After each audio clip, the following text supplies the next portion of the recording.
Hello. Hello. Hello. How's it going? Good. Doing all the things. I was ready for stream today. I just I had to do things. For actually. How you doing today, Oddly? Oddly bored. Oh,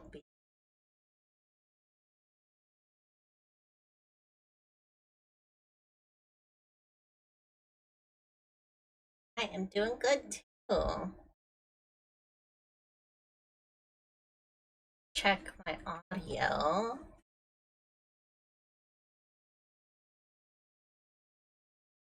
Good. Oh no, I just realized we're not recording. Even though I could today. Gotta do that. If it'll let me. It won't. Fine. Start it. And today we're gonna be drawing. We're always drawing. Oh, I see. Gonna be drawing. Specifically, gonna go over like my full art process. We're starting from sketch. I haven't sketched out today's drawing yet. I have an idea of what we're gonna be doing, but I'm gonna show like from start to finish, essentially, how I plan out a picture, and then like how I get from a general idea of what I want in my brain to actually doing a sketch and then like the line art. I don't think we'll fully get to color it today, but I at least want to go over like how I ideate different things that I need for different pictures and stuff like that. I also have to Tumblr pose. Tab.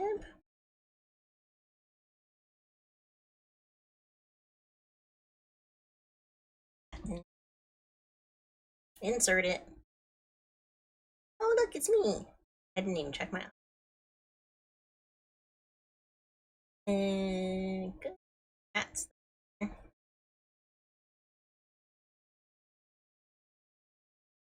to it.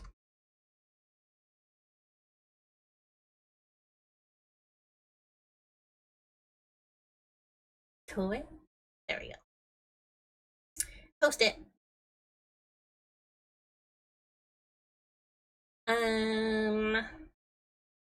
We are continuing with what I was kind of doodling last week, and that I'm gonna draw Dress Up Darling. I caught up on the manga. It was very good. I am very happy with the way it's going. I found out that like the release of the manga has slowed down since the anime came out because the the current arc that they're doing, I guess, takes more time to draw. Like which is understandable. The art looks so good for this arc. Like it's really detailed. And I assume it's one person working by themselves. I don't think they have assistants. If they do, they're like background assistants or something like that. But it looks so good. Posted a little bit about it when I was reading it. But I here's the snack update. I am drinking Pipeline Punch, the Monster Juice energy drink, and some water because I can't drink just the just the juice by itself. I will go crazy. It's very sugary, and it has caffeine. This is a caffeine drink, right? Only 190 calories. Wow. I would assume it has. Yes, it has caffeine.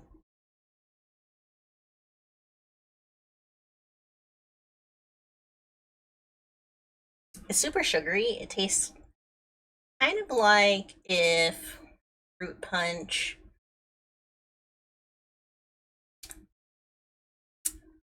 um was a soda and that soda was Mountain. um it's interesting. I really like it. This is probably like one of my favorite flavors of it, aside from the orange papillon one, which is like it's kind of also a punch juice kind of one. I can't remember. It's actually been a long time since I've had it, but super good.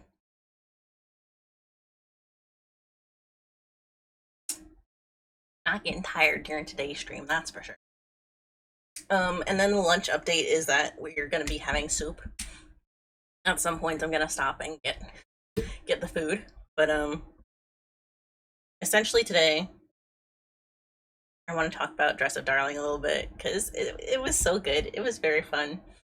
I'm excited to make this video too now that I've reread it and I've seen some of the changes in the characters. It feels like it's at that point where either the manga is ending or there's gonna be some kind of like really big drama conflict or something like that in the story. I don't expect it's gonna be like super conflict. I assume it's gonna be like the guy or Gojo, the main character, the girl that um made him scared to share his interests, is gonna show up at some point because she's mentioned by name when he like remembers her in his flashbacks, but like she hasn't shown up yet. And I can't help but think like that would be like the perfect conflict for some reason. Like it feels like the one hurdle that could possibly exist in their relationship development, I guess. But I'm very excited to see where it goes. There's something about the way that the new chapters have been sort of less fan servicey. There's a couple that are like really fan servicey, but there's been more about like not giving up on your hobbies just because you are scared that they aren't always going to make you happy, that I really like in regards to the story. I think that's very interesting. Um and the way that they write about it is very nice. By the way, I'm very excited. I think the main focus of the video is probably going to be, I'm probably going to also end up including Blue Period at some point, because in reading Dress Up Darling, I was like, I like where this is headed, and it makes me think of Blue Period. It makes me think of like, it makes me think of like stories that encourage an interest in making art. And I feel like even as a romance, it really is more about enjoying the things that you like, the hobbies that you have, and stuff like that.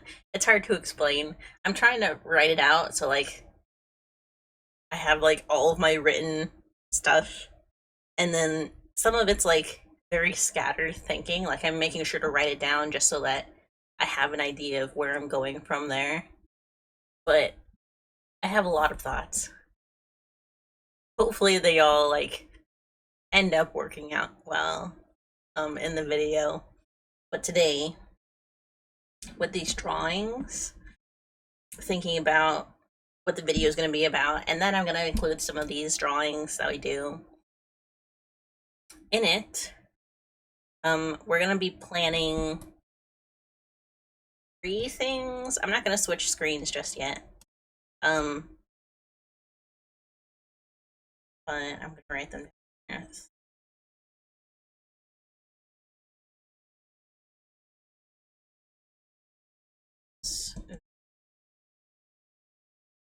My handwriting is as bad as ever.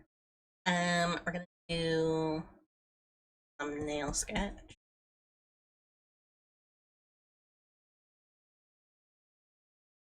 We're not gonna fully draw the thumbnail because I usually include, or I usually put them together in Canva. And I don't know like what exactly is gonna work for that thumbnail yet. I want to make a couple versions of it.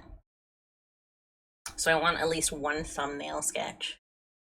Have an idea. That'll probably be the last thing that we do. Based on the other stuff that I draw. To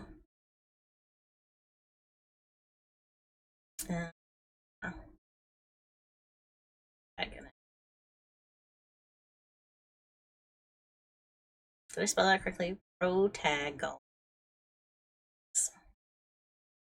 Portraits.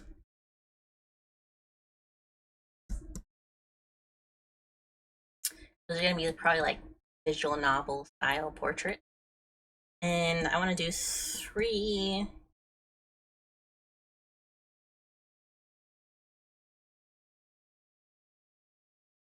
How do I explain this? Bigger Lake. Cutaway picture. Yes. Okay.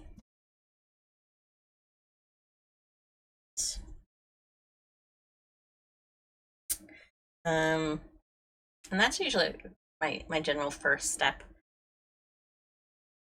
part for something like as specific as a project, like a video or live 2D, is I write down the things that I am thinking I will need. Usually with an animation or something like that, like the Halloween animation that I did, I have an idea of what the video is going to be about, and then I move to, how do I explain this? I move to like drawing the main parts of that I know I want, and then I consider, all right, what else do I need to really like tie these together? But since I don't exactly know how I'm gonna do this video, editing wise, I want to cover my bases with like the essentials, sort of similar to the way I start an animation.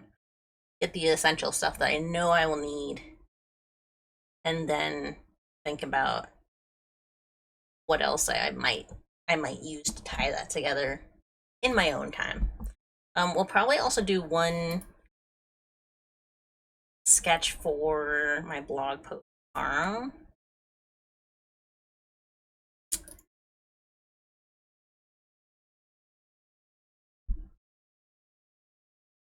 Picture. The post tomorrow is about title for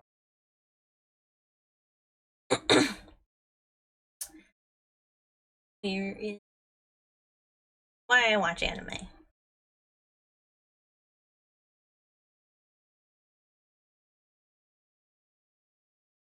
And I have an idea of like what I want that sketch to look like. Ready?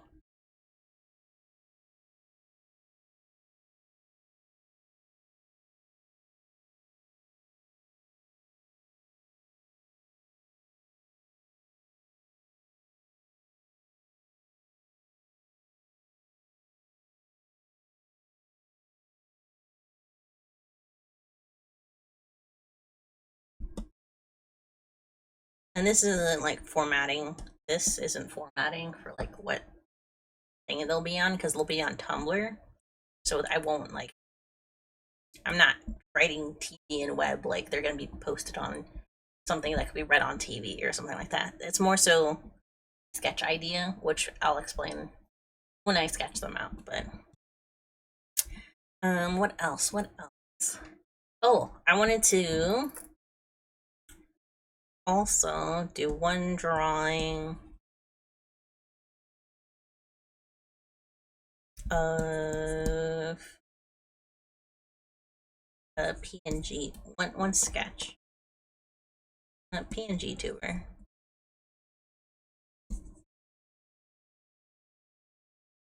Sketch. That doesn't need any details. That's pretty much what it says it is. At some point next month, maybe, or towards the end of this month, we'll be doing a PNG tuber. Just in case something happens with like my VTuber studio again, where it was running really slowly for a while. I don't know what happened. I had to like totally reset the settings. So I want to make a backup PNG tuber just in case. And it's specifically for PNG tuber plus, that new program has a little bit of animation. So we'll probably do one sketch of that as well.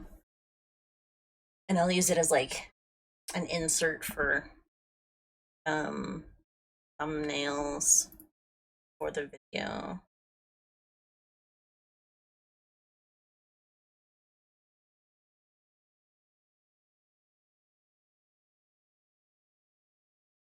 I don't know exactly how long this will take, but yeah. I need write down dress up. Oh, speaking of dress up, the Fashion Dreamer game came out. I'm very excited. On Wednesday, we're gonna be doing some drawings of the outfits that I made. With the usual kind of way that like I think the last time I did this was the fall drawing, the one with the small portrait and the three pictures of me together, that one. And just do it using the reference of my outfits from the game. Dressed up darling. Kid.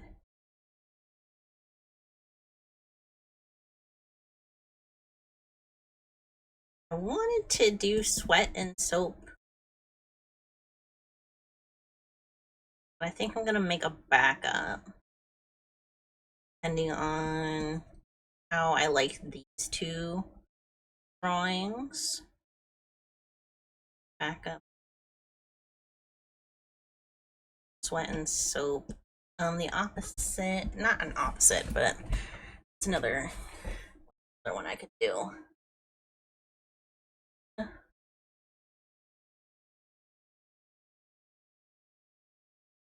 Which three? I know I'm not facing the camera right now. You probably can't hear me from the mic as well. I probably sound a little distant. Literally looking at my manga.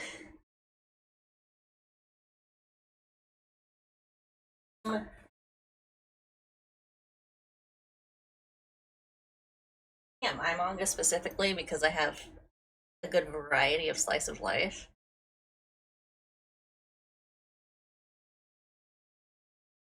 You know, I haven't seen a whole lot of people talk about Look Back, is by the Chainsaw Man creator. I mean, I saw people talking about it when it came out, that it was, interesting, but it's a single volume one shot essentially. So I think that would be interesting to do. But it's super short, so it might not work. But I'll have it as a backup.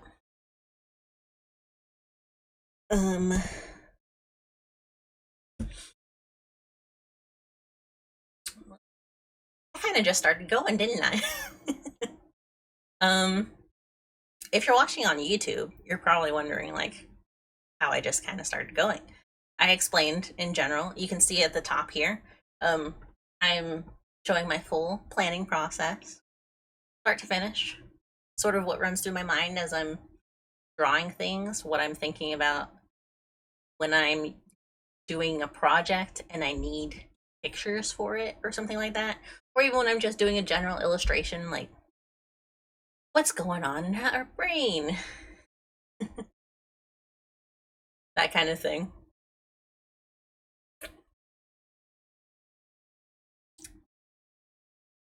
It's not even soda, it's an energy drink. Let's see. What else was there? I watched the new episode of Frieren. Frieren? Something like that. It's the new anime with the elf girl. I don't remember if I talked about it last time on stream. It's super good. I really am enjoying it. It's so atmospheric. Oh, that's actually a good backup too, because it's kind of slice of lifey.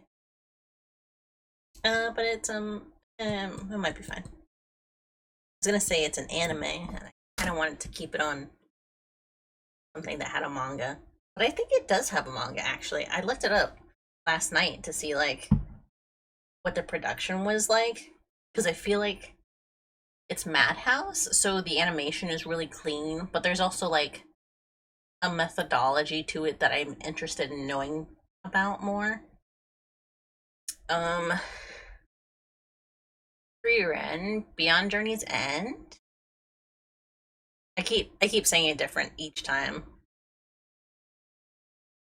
But Japanese manga series. It is manga. Abe Abe. Why do I know that name? Abe Abe.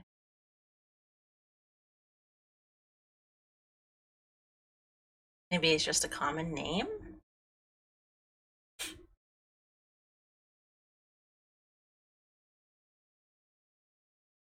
Oh, maybe it is a common name. Oh wow, his art's really pretty. Oh wow. Wait, maybe this is why I know. Maybe I've seen the art before and I didn't realize it. Oh, the sketches are really interesting.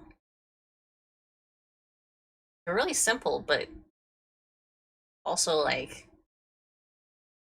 well planned, if that makes sense. Exciting. I have to check out more of their art later. Abe. Oh, they use Clip Studio. I will say their character designs are really pretty. The way that they draw characters too is very nice. Actually, I feel like it kind of reminds me of the way I was drawing art for a while. Here, I will show one of them. Jolie. This one.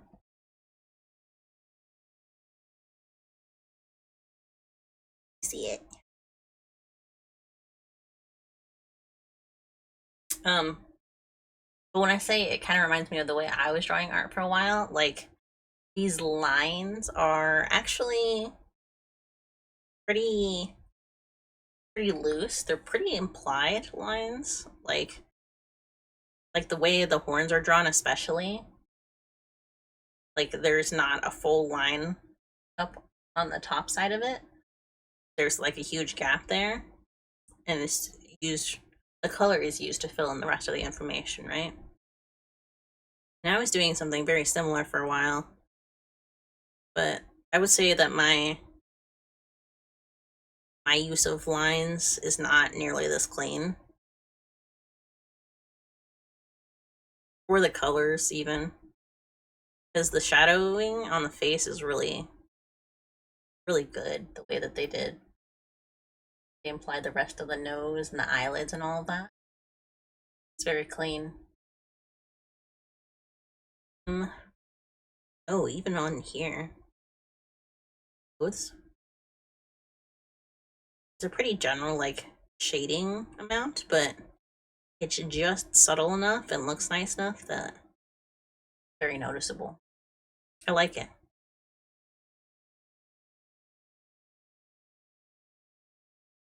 Here, I will post there.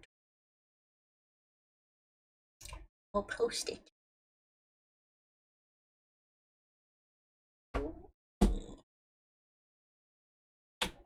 There it is. Very exciting. Um, Shonen manga. Oh, it's from Weekly Shonen Sunday. Shonen Sunday. This is one I think that Magi serialized it, or maybe I'm thinking of.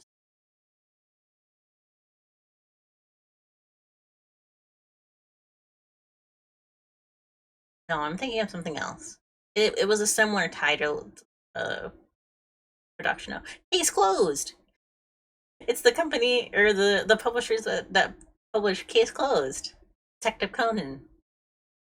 Inuyasha. That's very exciting. Oh, Hayate the Combat Butler. Oh, is that Type Children? Wow, they do like all of the classics. Is Frieren the only current one? Oh, there's another. Last cart.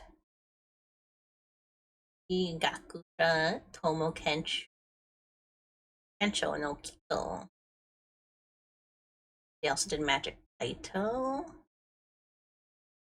Yu to Ichigo is another current one. Ooh, it's about shogi. Interesting, interesting. And near fate. Those are a couple. Ooh, there's one that started last month. There's no wiki for it though. What is Sleepy Princess in the Demon Castle? That was such a good anime. If you're looking for like just a nice chill comedy, um Sleepy Princess in the Demon Castle is really it's very vibes. Student.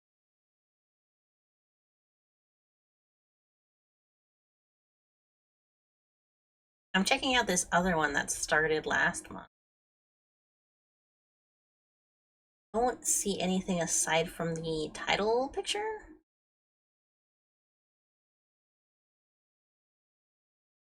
I think I've seen this picture actually.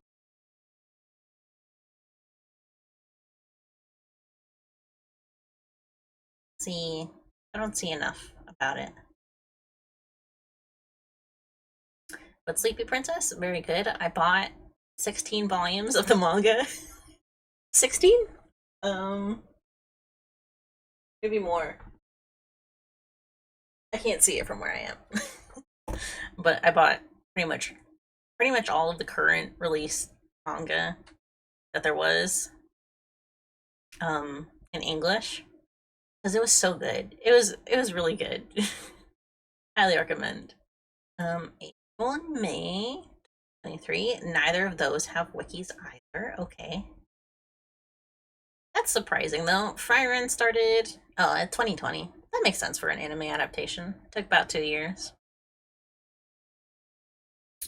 By September 2023, the manga sold over 10 million copies for Frieren.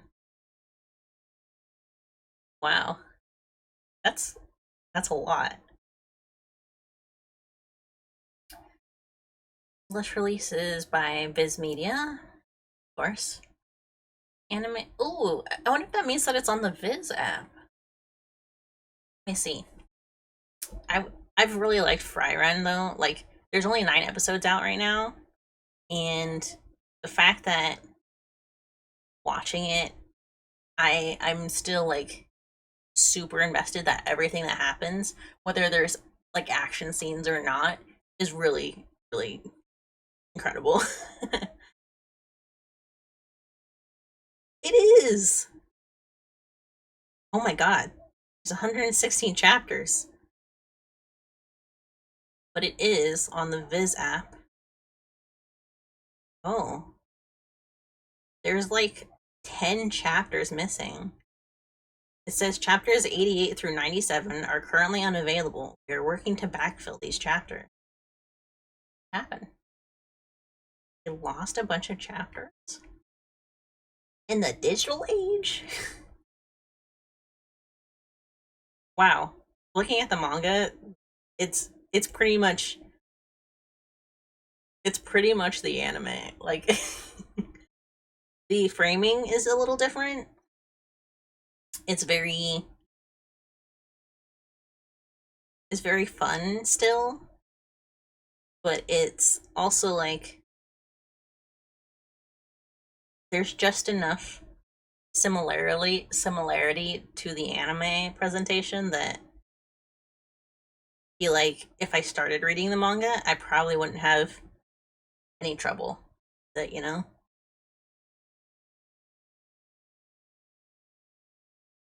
I like this collection page. There's like a memoir page, not a memoir, a flashback page almost.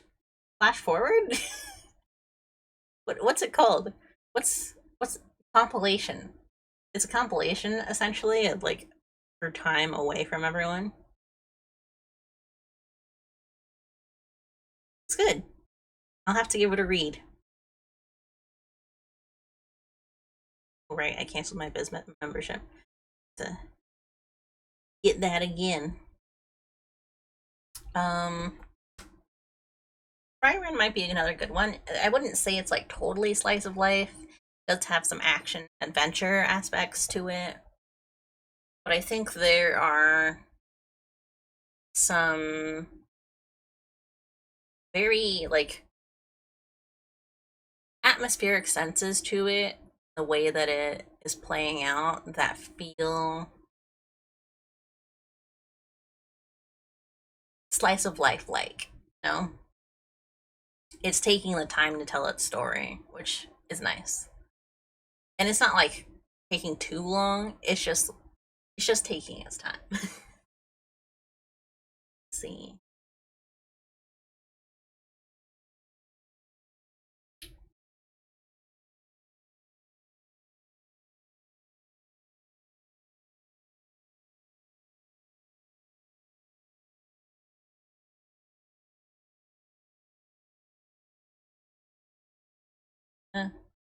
Alright. I think it's time to draw. Written down all the ideas. So going from there, we're on big screen. I'm gonna start with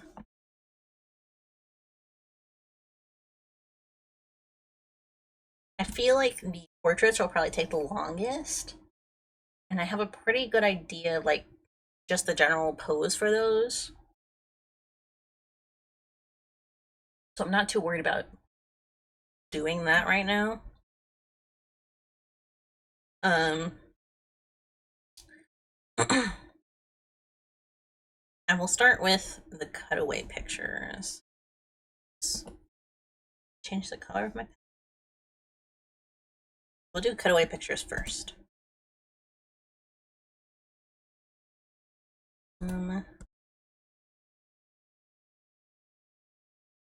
That's orange, close enough. Circle it. Don't underline it. Just circle it. Okay. That's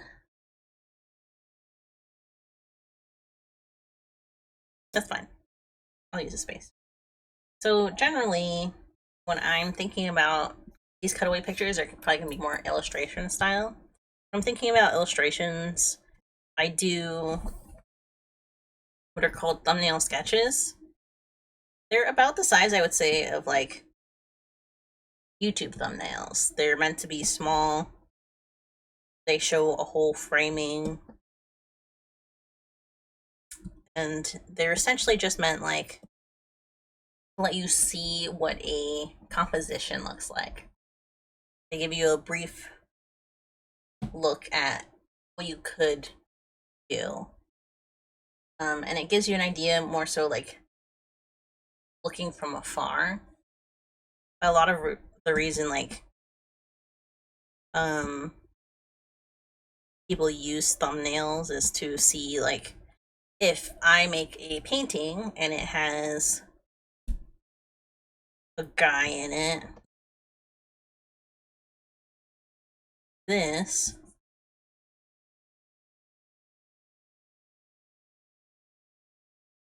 you can see that guy. Look at that guy. He's in the full frame. But if I'm making a hyper detailed, the heck? But if I make a drawing and the guy is over here, you can barely see that guy. There's a bunch of other stuff in this picture. You can barely see that guy. He's so tiny. So the idea of a thumbnail sketch is to give you an idea of when looking from afar, you just have the essentials. What are you framing? What's the focus of the picture that people will see when they just glance at it? Most people probably use it to plan their compositions because they have an idea, especially with fan art, of what the focus will be. It'll be a character or something like that. I'm doing one vertical one for like social media posts that will also probably be included in the video, and then these two will be cutaways within the video. I'm thinking, since I'm unsure about Sweat and Soap, but I'm thinking Blue Period will work in the video, I'll probably make this one Dress Up Darling. And this one Blue Period. And this one will be all three.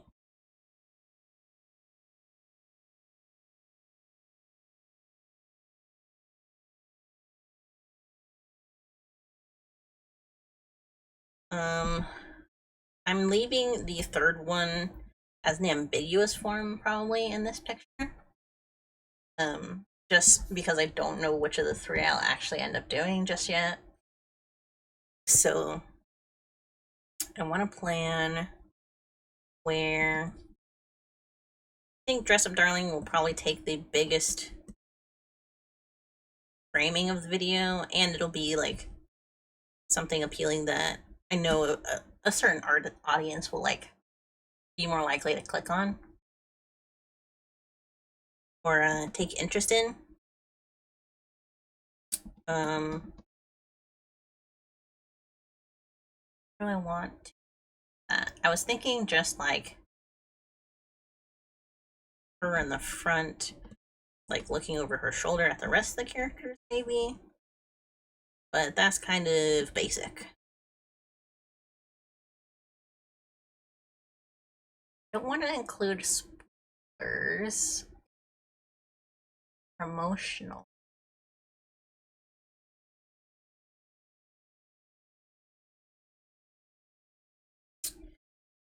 So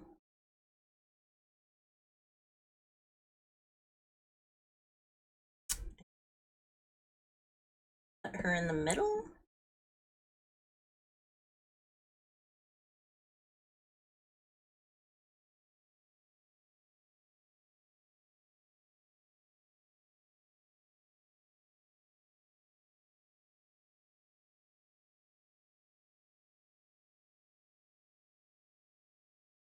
That would work.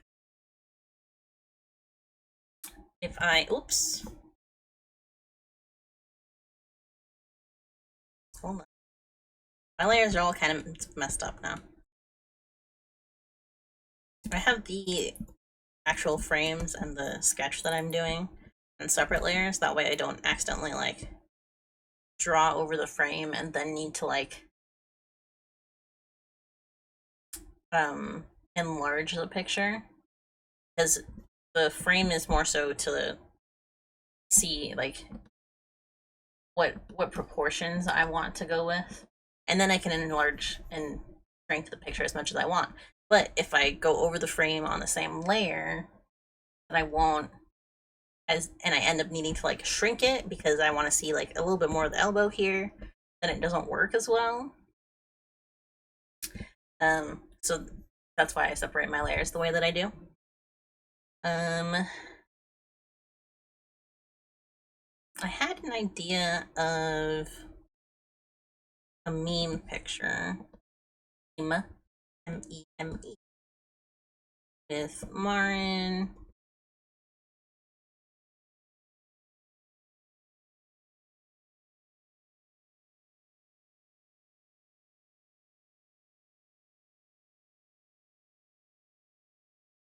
This is gonna be bad. It's not meant to be like good necessarily.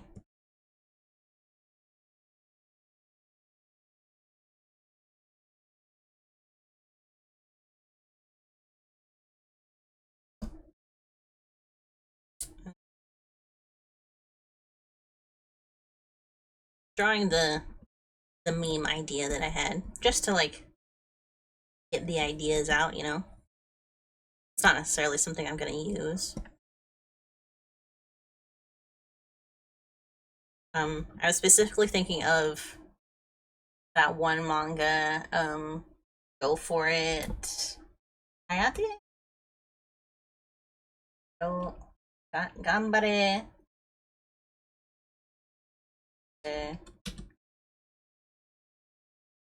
Manga. I want to mention it because it's very good. Go For It, Nakamura. Very fun. And it gets redrawn a lot with characters that are in to another character or something like that. Oh, I'm kind of low in the frame.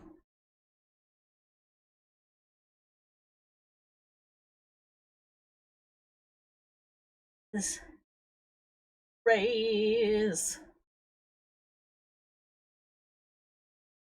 Lock.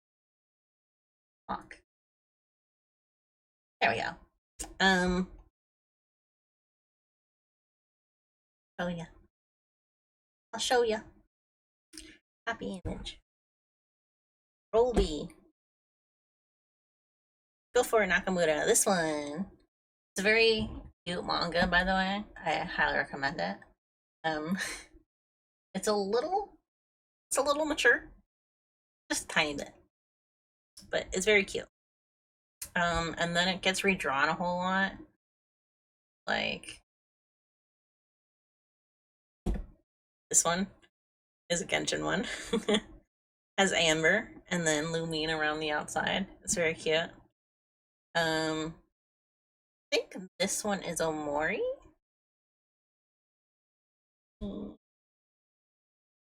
This one is Omori, pretty sure. And it gets redrawn a whole bunch like that.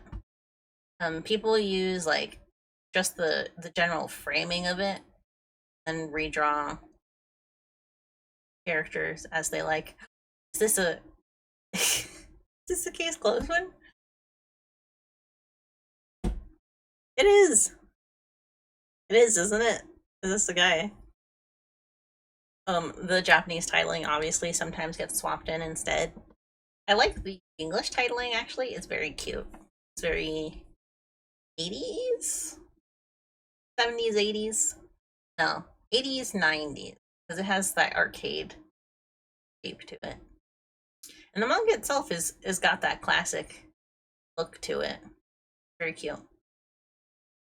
But that's what I was thinking of for Marin and Gojo. It's just a little parody thing. Just a little drawing I was thinking about doing. Doesn't necessarily, I wasn't necessarily thinking of it for the video, but it was in my head nonetheless.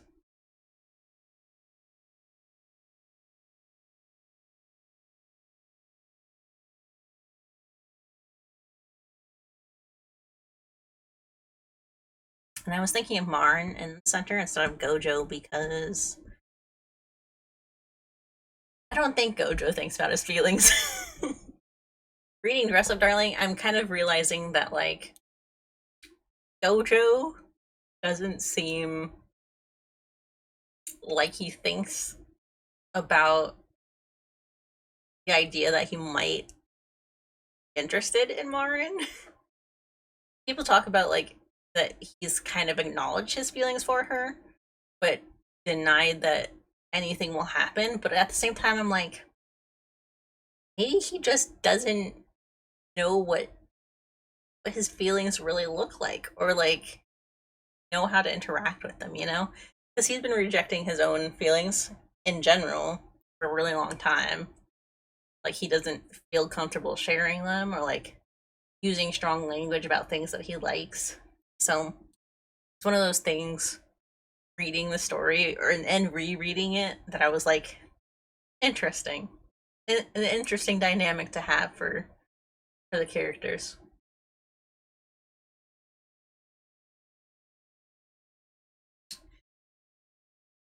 Especially in the sense that, like, most of the time when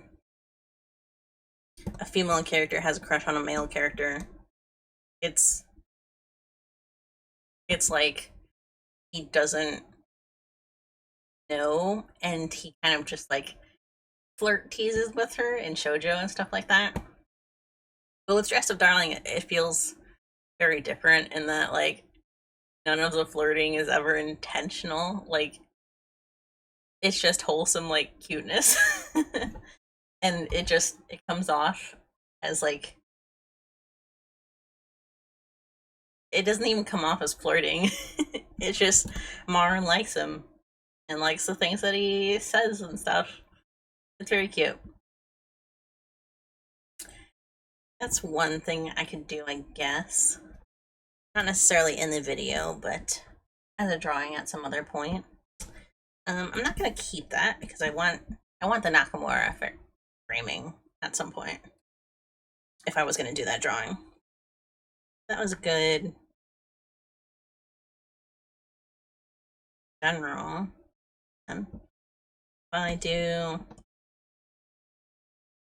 kind of like the shapes idea. Looking at the way the actual Nakamura cover looked, I kind of like that idea of using shapes and stuff.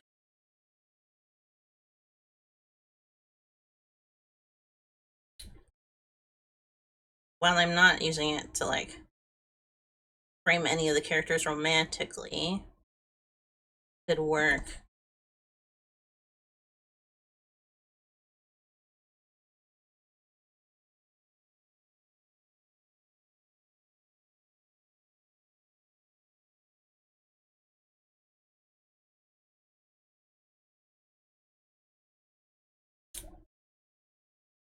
Let's see.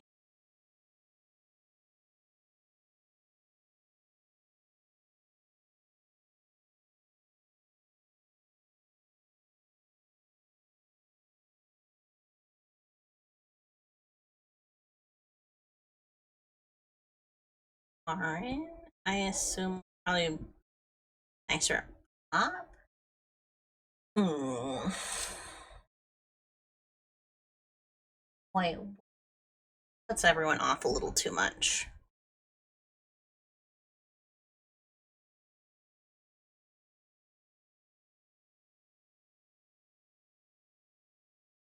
Give it a more story framing, like bubbles.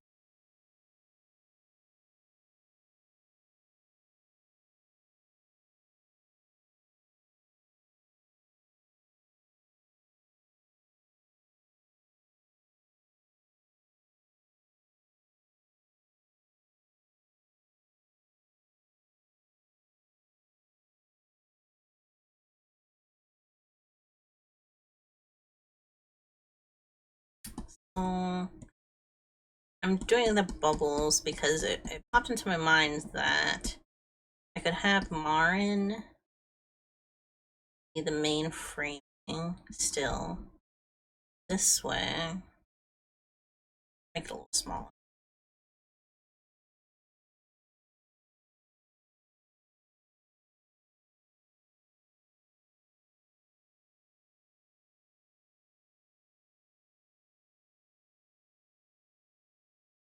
just getting some general pose in. And then through the image of the bubbles, have other characters.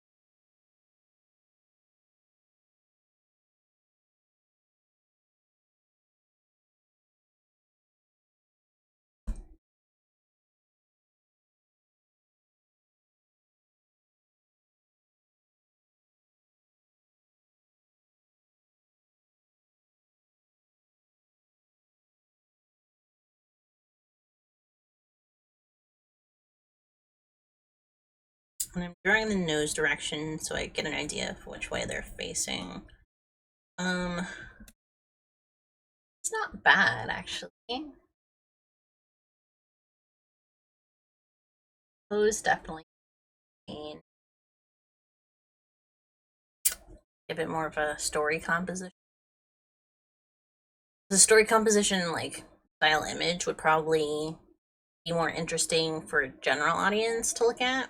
And if I just make a second version without the inserted characters for the video, then the one with just Marin by herself is still a really cute picture just by itself, you know? But I want the pose in that case to be like able to stand by itself. It shouldn't need the framing of the bubbles to draw eye. So I like that idea. I will keep that one. Separate layer. And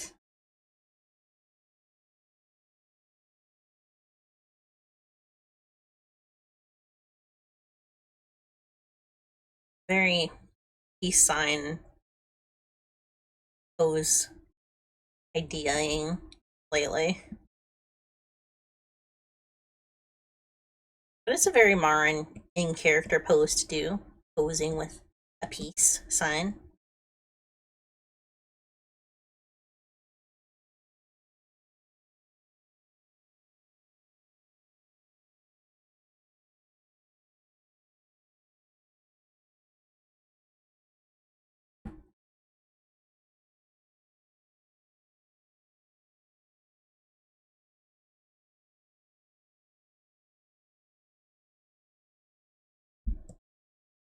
Marin.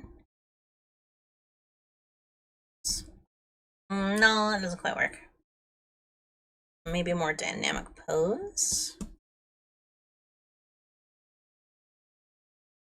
Try keeping the same general pose as what I had in the other one.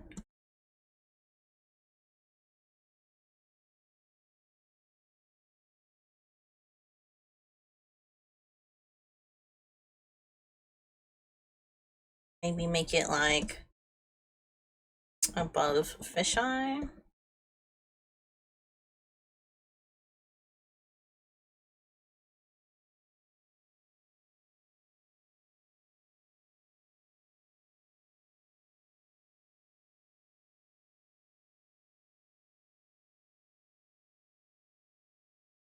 Like that.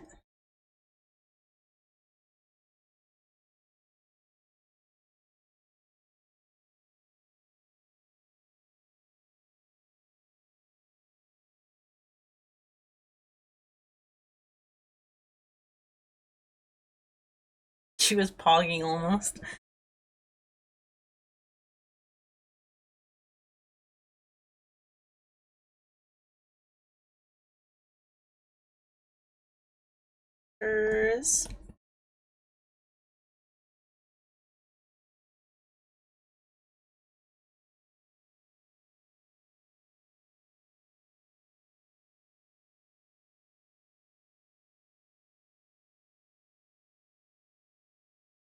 And put some smaller bubbles in the back. Put a couple of larger ones up front.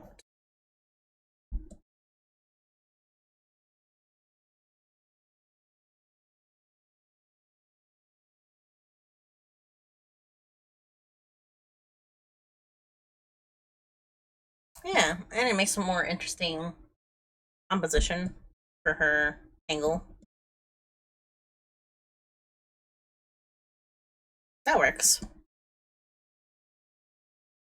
So the reason I like changed the general pose of it, but kept like the turn to the same direction and just like exaggerated the angle, is because generally you don't want just something straight on unless like that's the idea as a viewer of what you're looking at.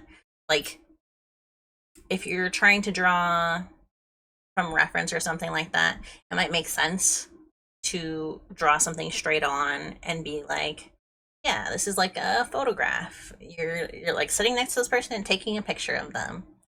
But for an illustration, you have the freedom to sort of exaggerate that and make it more interesting to look at for just anyone that might see it.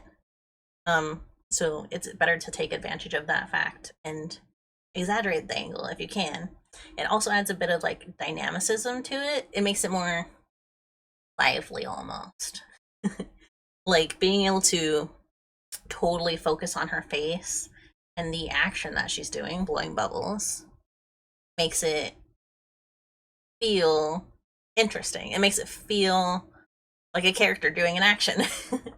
Like it's something that feels more intriguing just because you have something like that is very clearly implying what is happening, right?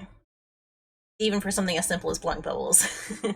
It compositionally is better than just her sitting and blowing bubbles from afar, looking at her full body. So, just in case you wonder why I exaggerated it so much. This also makes it a bit easier to crop if I need to, because of like Instagram or something like that, where you can only use like a certain amount of space. Um, it's easier to crop that into a square and still have like the main focus of her face. But because I have a longer canvas in this for this specific thumbnail, it allows me to have more space to like add little details down here. I could even like draw her in a specific place if I wanted to at this point. But this is just the thumbnail, so it doesn't have to be like super detailed. I'm going to write which characters are which.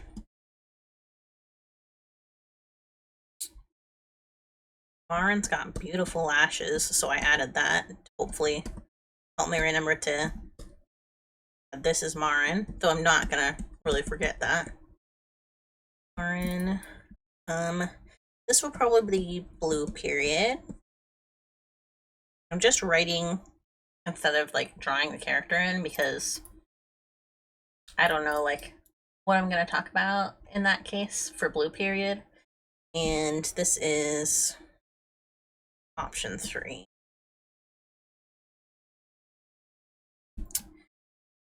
And I frame it this way because this way Marin, Dress Up Darling, is going to be the main focus of the video probably. Or I'm going to at least talk about it more length and detail than the rest of it. Blue period, probably the second amount. As I was reading Dress Up Darling and like writing out the video, I kind of came to this conclusion that like it's not necessarily about just slice of life. Like that title might not even be what it is anymore, but something deeper about like art slice of life stuff where you're a creator and like the idea of art or hobbies or like something that you enjoy and being able to share that thing that you enjoy is probably more so going to be the focus of the video now that I've like been writing it. So the change from Dress Up Darling being the focus to blue period it's gonna be easier to do. It'll probably be the second largest that I talk about. And option 3, obviously I talked about I might not actually end up using sweat and soap. It could still technically work for the focus that I've changed to. But I feel like Look Back is really good because it's about art students, about 2 artists. And Frieren wouldn't really work for that, but I feel like there's an aspect of it that I might be able to make work anyways. But I'm still not sure about that because it's really more of a like an adventure kind of manga anyways. I'd rather limit it to like slice of life, since that was what the original video was going to be about. So, but that's why it's slightly smaller here, and this one is like a larger bubble for Blue Period, because Dress Up Darling, overall focus, Blue Period, second largest, and then whatever option 3 is going to be the next smallest. I wouldn't draw anything in these like really tiny ones because like they're tiny, no one's going to see those even if they're looking at a picture and zooming in on it or something like that. So it's better to just like use it as atmosphere or something like that, rather than actually try to use it to fill the purpose of the image. So that is how I generally thumbnail things, especially for something so specific as like including all 3 stories in something. So these 2 are going to be slightly different. This is more of like an illustration composition. These 2 are going to be more so like still an illustration, but meant to be viewed fairly quickly. They're going to be in the video. Even though I will post them outside of the video, they're still meant to be seen in the video. So it's going to be slightly different. Excuse me. Make sure I get all of these in a folder.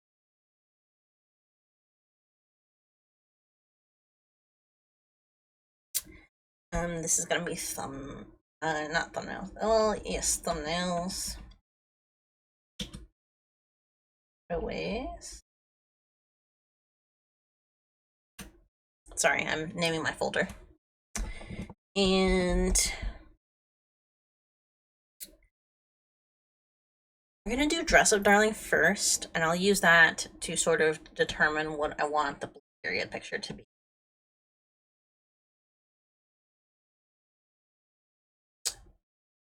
I'm imagining this cutaway is more like a title card almost. Something to transition into talking about Dress Up Darling. And I don't want it to be totally a title card because I won't have a third title card for whatever other option I choose. I could make it like one, but I don't want it to be exactly like that if I end up not needing to use it for that purpose. Now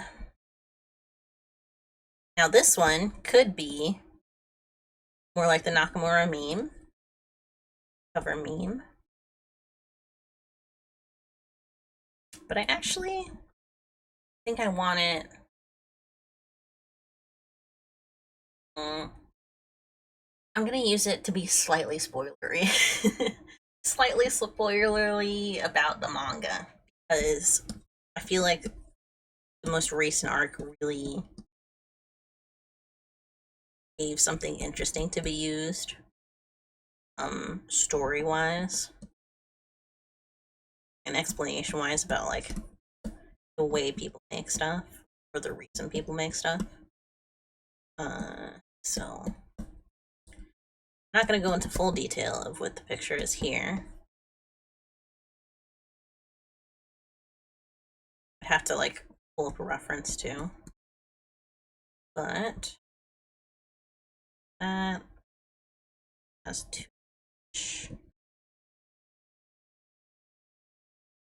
If you haven't read it, I'm not like giving the details of what's happening. But the cosplay that she does for this is an angel character who has 2 fish companions. I think the image of that is pretty interesting for this. Could work to make a good cutaway. And a regular Marin here. Maybe about here. I want her to be encircled by this other fish too. Now this is like, there isn't like a reference or something that I'm using to come up with this idea. This is literally just my brain being like, what's an image that I have in my mind of what I want this to look like? It's very much, I have this cool idea. Let me see what the general gist of it looks like.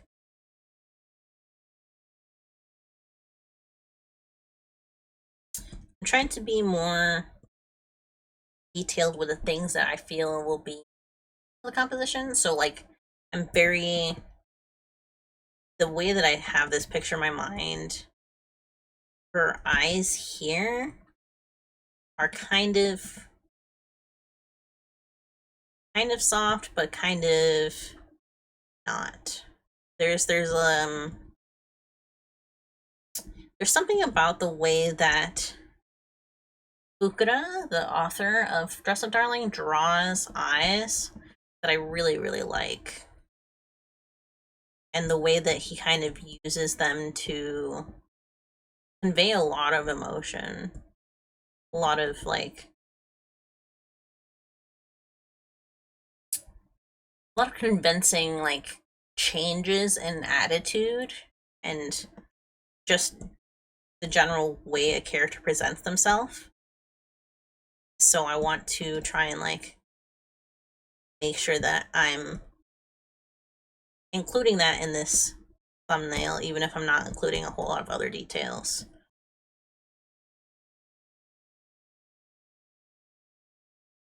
I'm fairly certain that if I tweeted this, I think, or maybe I said it on Tumblr, that if Dress Up Darling manga author wanted to make a horror manga, he definitely could. Or she. I actually don't know what gender they are. I get the feeling reading some of the stuff, some of the author notes in the back or in the front, that they might be a girl, but it doesn't really matter. But it's just, it's interesting. They talk about how they go different places to research stuff for the manga. Like, they went to a Comiket or something like that. It was a convention. And they were so surprised, like, with how many different costumes and stuff there were and how many they recognized and stuff. It was interesting.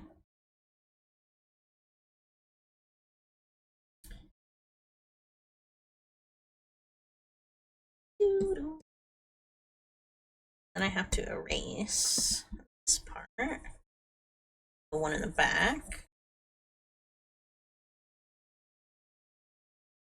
so I know it's behind.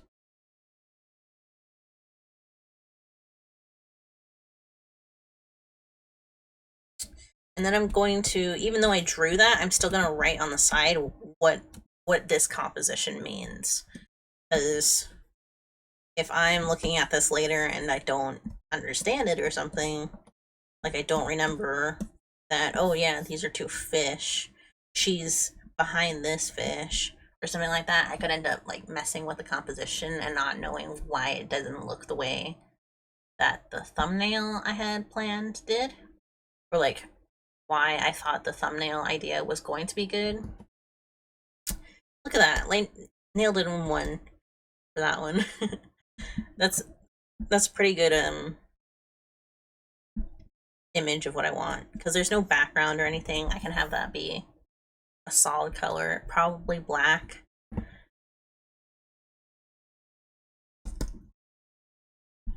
A lot of the panels for this character that she cosplays are drawn with black. Can I say it? The slight spoiler if you're not reading it. The manga that this character is from reminds me a lot of Berserk. Like, I feel like the way the characters talk about it is very Berserk-like. That flipping yellow, green, healthy spinach, slime, lime. Artist God up in this mug. Thank you. Thank you for the follow. Much appreciated. Welcome on in. I'm talking about my art process. Right now we're drawing like cutaway images for a video that I'll be doing later in on YouTube. Thank you for the follow. Much appreciated. I'm talking about Dress of Darling right now because I recently caught up with it. It's very good, very exciting. For real, for real, for real. Indeed, indeed. And the manga in the manga that this character that she dresses up as in the most recent arc, it reminds me a lot of Berserk. Like, just the way the characters talk about the way that the story is going is very interesting and all of that. It has Berserk energy to it. I need to write.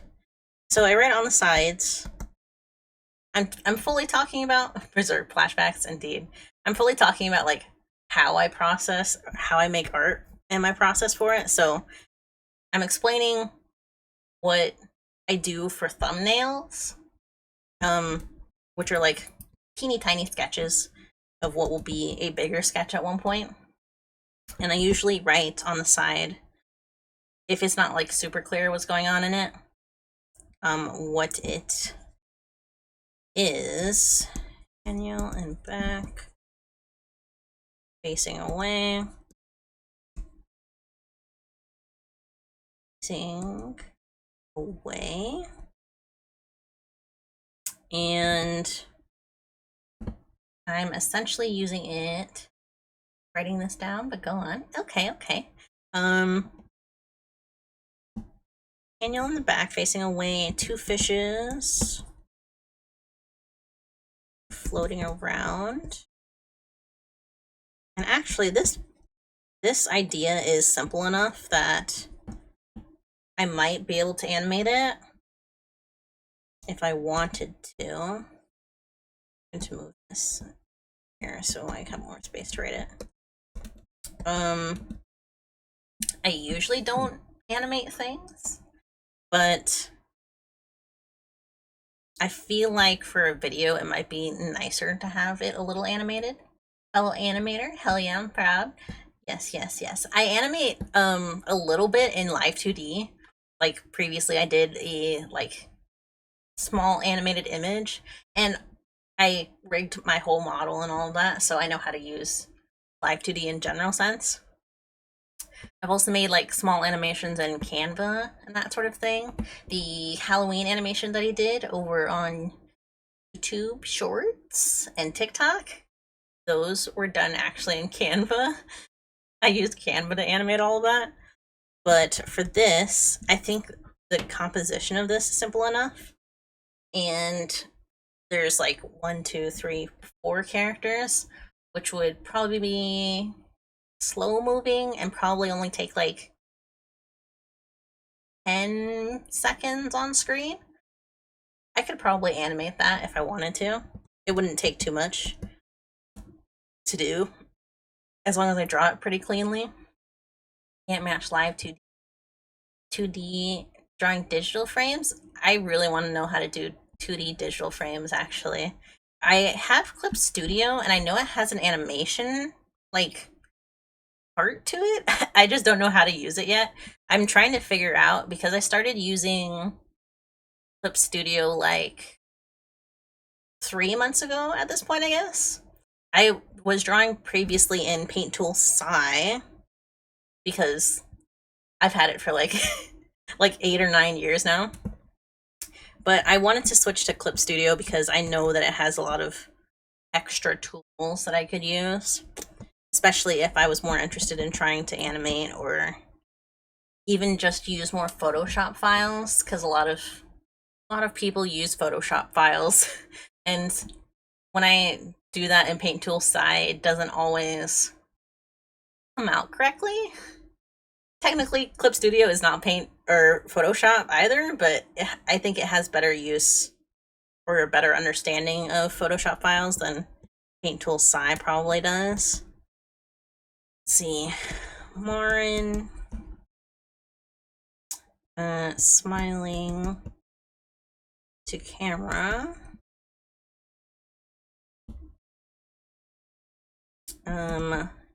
And I'll put animated question mark. And the amount of time that I think it could be.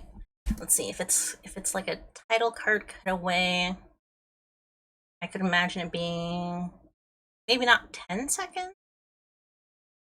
I think. Let's see. I have fish. Probably about 3-4 seconds.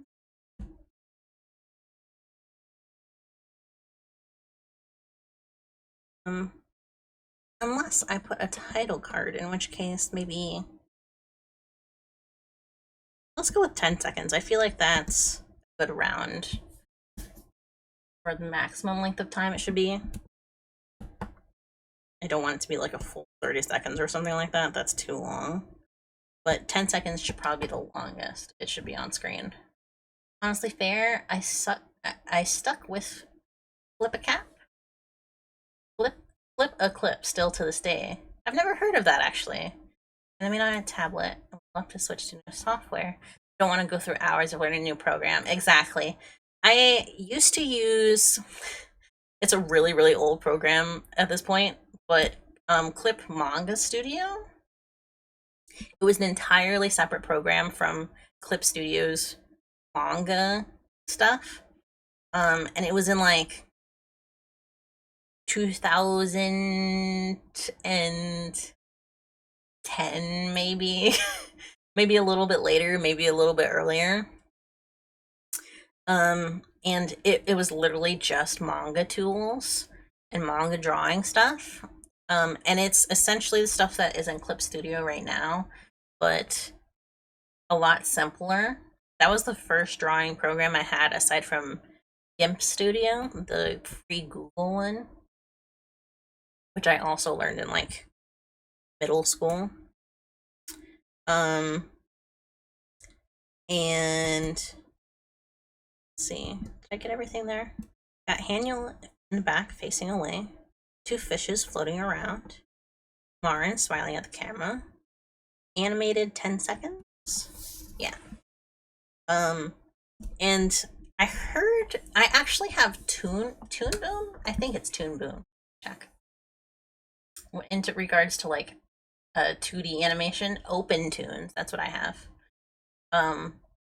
Because I heard that was really good for.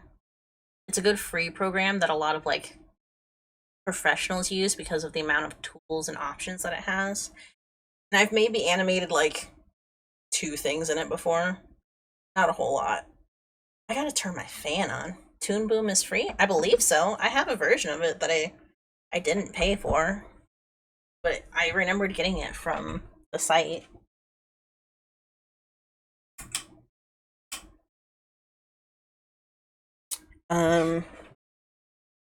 It might have been like a free trial and I didn't realize it. I was turning on my fan. Let me crack it open. Sorry, Open Tunes, not Toon Boom. Open Tunes. Brain blast in this.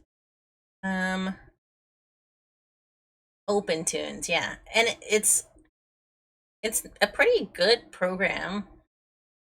It's definitely one. I'm pretty sure it's like a Japanese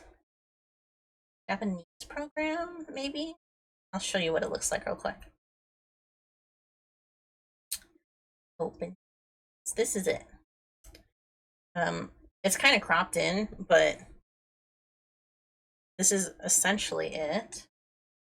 Have all of the timeline on the left side. Well, not the timeline, the layers? I think they're layers. And it's pretty easy to use. Like I said, I've animated maybe 2 things in it. I don't know if I saved any of it because it wasn't good necessarily. You can scan stuff into it. There's different layers. There's a whole timeline at the bottom here. It has onion skins. It has raster layers, vector layers. This is the cleanup. So I imagine this is where you add colors and stuff like that. Let's ask the easy teas. Copying OpenTunes to the clipboard as we speak. Yeah, it's way easier to use than I think it looks like it is.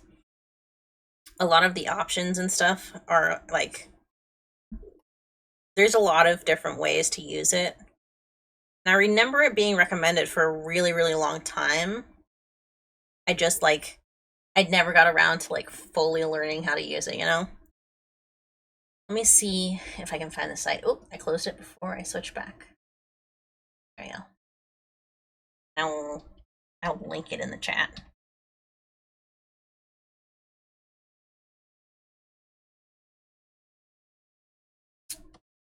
Control C.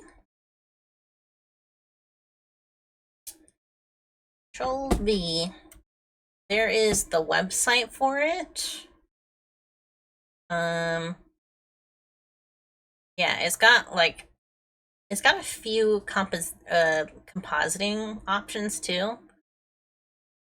A scanning tool developed by Studio Ghibli. That's why I remember it getting recommended. When they would draw and then like scan the pictures in, they would import it into this program in order to like color it and animate it, or like make it into a finished file, you know. Anti-alias lining. I don't know that there's a mobile version of it. It's for Windows at the moment. A lot of the like resources for it are in Japanese though. So that's the harder thing about it.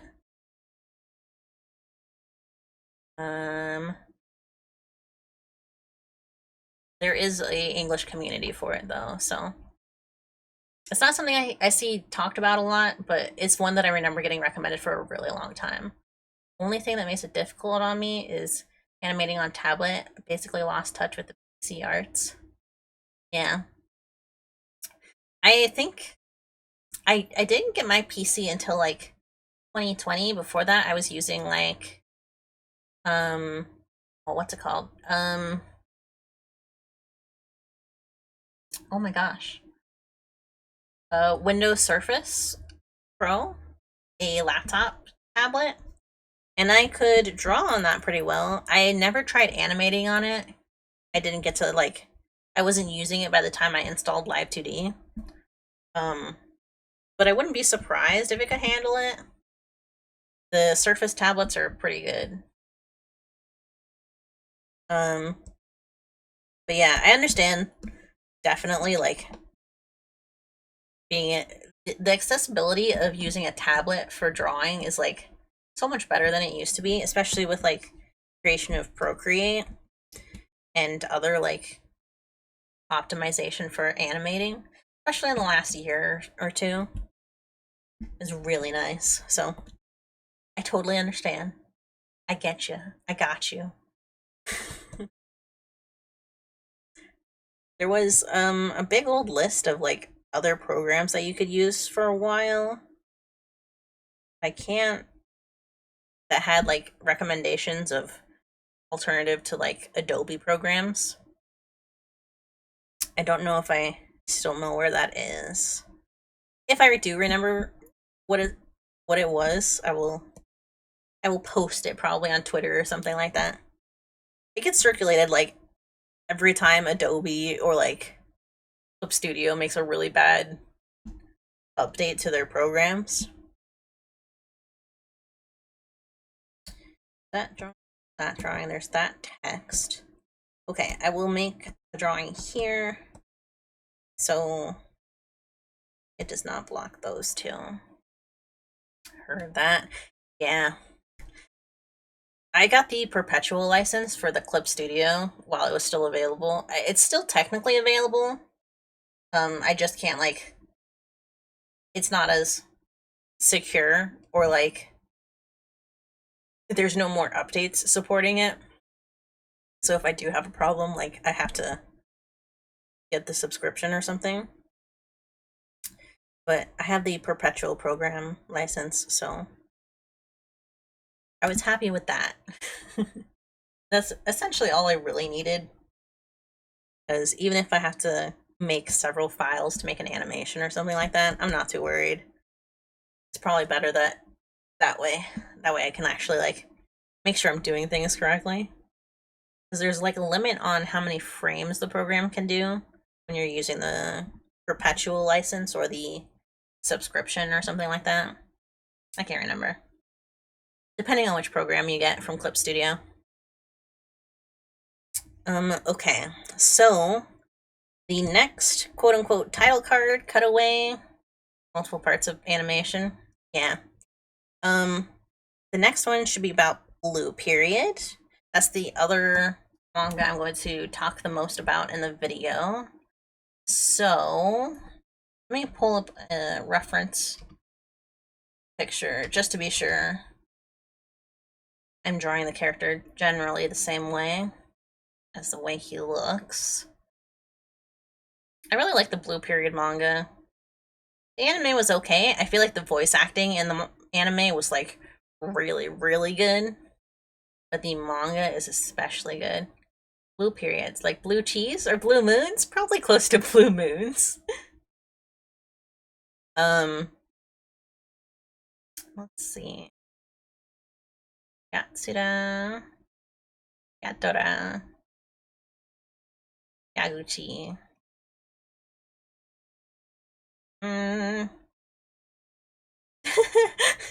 I literally found a picture from a video called "Why I Think the Blue Period Anime is a Bad Adaptation." Yeah, it's fair.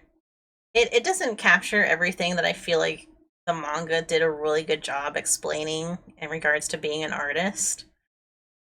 And like, especially a fine artist, fine arts artist. There's a lot of stuff that I feel like the anime kind of overlooked. But the manga is excellent. Would highly recommend no matter what. Might be a little stressful at times, but I think that's my artist brain speaking. Let's see, this one has her on the left. So I'm thinking because these are the only two title card kind of cutaways that I'll probably have, I'll have them kind of mirror each other, where Marin in this one is on the left for Dress Up Darling, and then for Blue Period, I'll have Yatora, Yaguchi on this side. And in the same way that I really liked the way Dress Up Darling's eyes are drawn in the manga, so that's like what I kind of want to focus on in that one. I like the way that color is used, or not color, composition is used in Blue Period, so I want to use something similar. Fine arts on one time in high school, thinking it was something I was down for, joined it, didn't instantly realize, nope, not again. Yeah, I was that way for a really long time when I first got in high school, because my experience in elementary and middle school with art classes was that if you weren't drawing something in the way that the assignment asked you to, you weren't drawing it correctly, which I did not like, because it didn't teach me anything about what or the reason I was drawing the way that I was, or the reason I was supposed to be drawing something the way it was. The only reason I took fine arts in high school and actually was happy with it was because of my teacher that I had. One of my friends was like, yeah, I really like this teacher. I really think that you should join. I think you'll get a lot of experience out of it that will be very valuable to you. And you'll really enjoy it. Like, the teacher's super nice. And she actually like explains why you draw the way that you do. Or like what you're supposed to use these drawing exercises to learn. And that was the only reason that I ended up taking art confidently in high school, was because I knew the teacher was good. The I guess this is kind of, it's not something that happens very often, but I hadn't been taking art classes at all in high school, up until like that point, which was junior year. So it's freshman, sophomore, and then junior. Yeah, junior year, I wanted to make sure that I could get in to an art class that wasn't the basics. My junior year, or going into my junior year, I approached the teacher and was like, hey, I can already draw. Can I skip the Arts 1 class and just go to Arts 2? How did you gain so much? The fuck, you gained so much talent?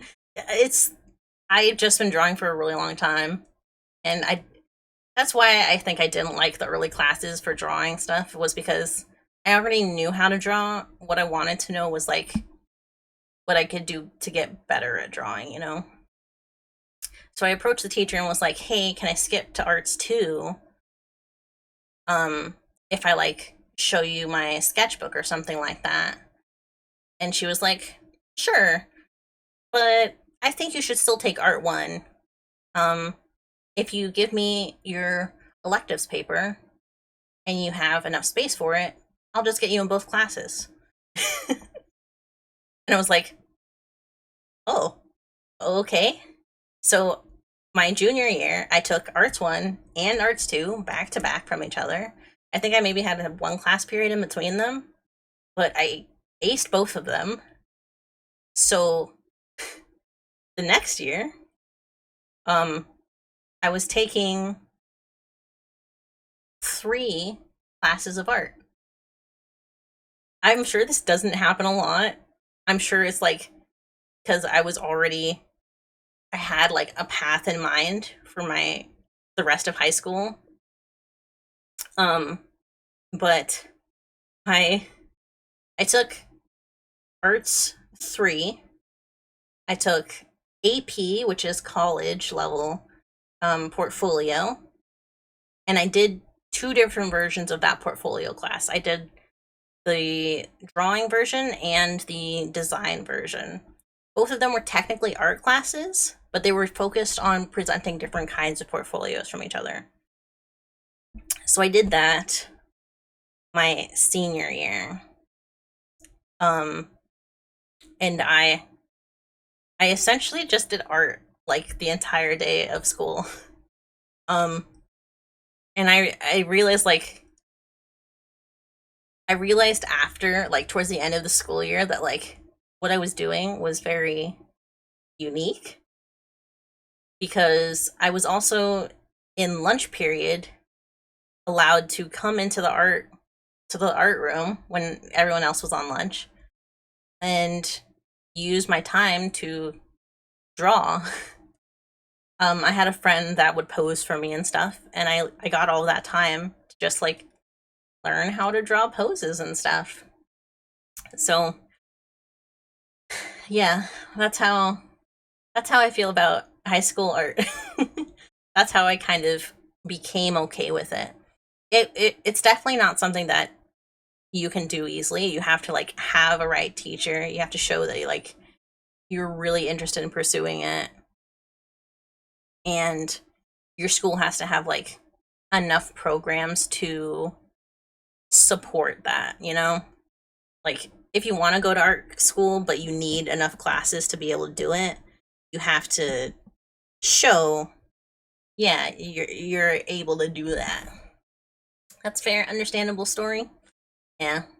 It's kind of long, like almost not convoluted, but like it's an intricate set of circumstances to happen all together. Let's see, I don't that one.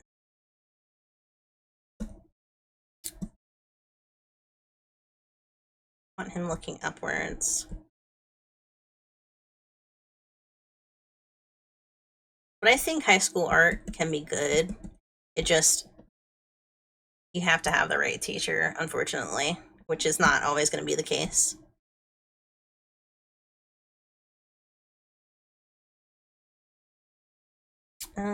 He ends up going to college pretty early.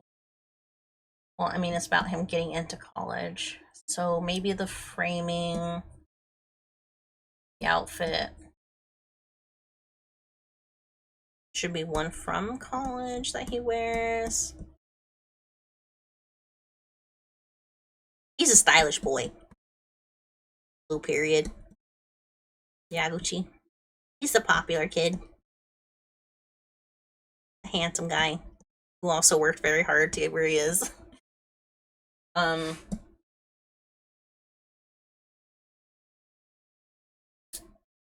I don't want to be super detailed with this because it is a thumbnail and it could change.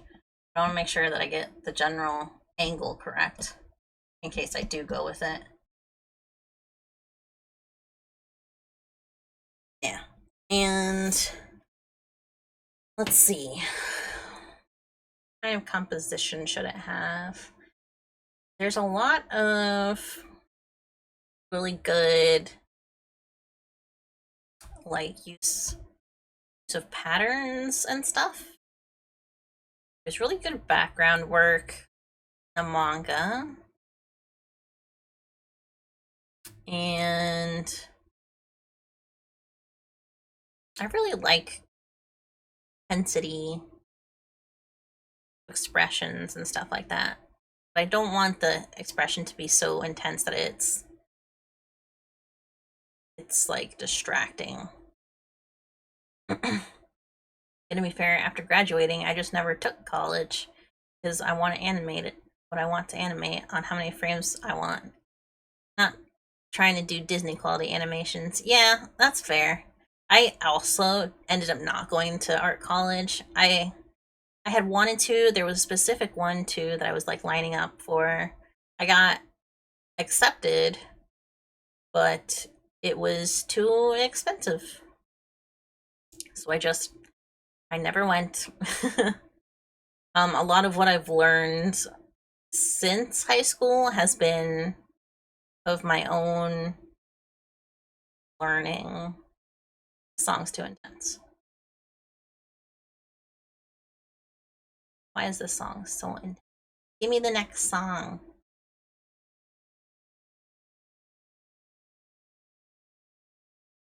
In the next song. There we go. I essentially learned everything I learned from either watching interviews from animators, watching fine arts lessons for free on YouTube, or just straight up drawing. Like, there's so many people who post like just general art tutorials online that like you don't need to go to college, but unless you're like looking to work in the industry, you don't need to go. There's way more like interesting and unique ways to learn art these days, especially if you want to like develop it as your own skill. Like there was a meme going around, not a meme, but like,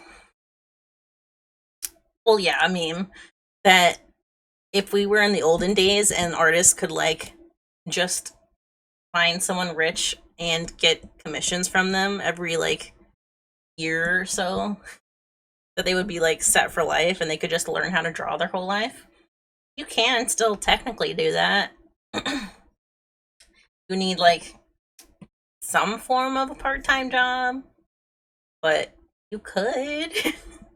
it'd be difficult, but you could live off just learning to do art for a long time if you wanted to. Like even in animation, well, in anime, how many like animators have risen up from the web generation who are just people who learned online how to animate because they wanted to learn how to animate. Which isn't necessarily like a totally bad thing, but also not a totally good thing, because a lot of them don't know techniques of production pacing and stuff like that. But at the same time, it introduced a whole new line of like animation styles, I guess.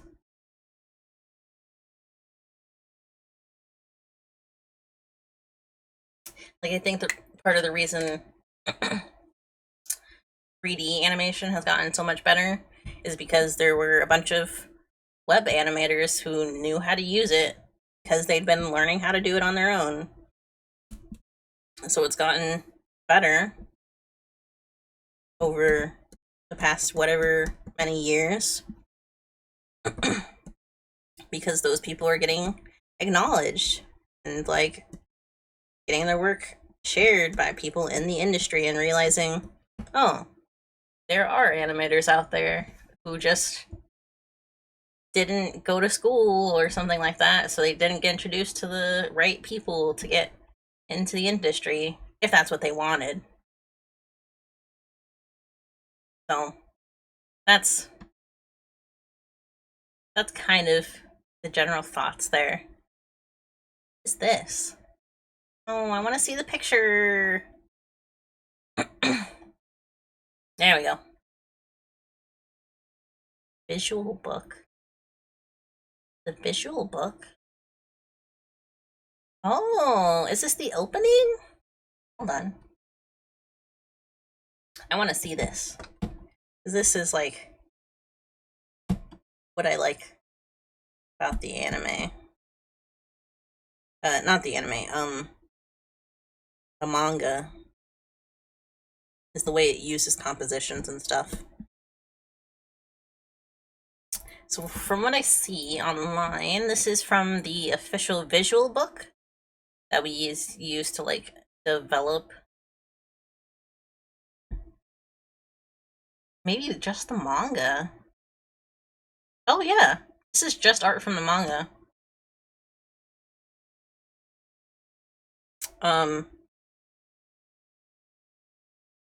I feel like this is the anime opening though. Or some form of it. I really like the way Blue Period uses compositions to do atmosphere and all that sort of stuff. It's really blurry because that's how it is online, because it's from a book preview. But like this transition and composition on the right here is really nice.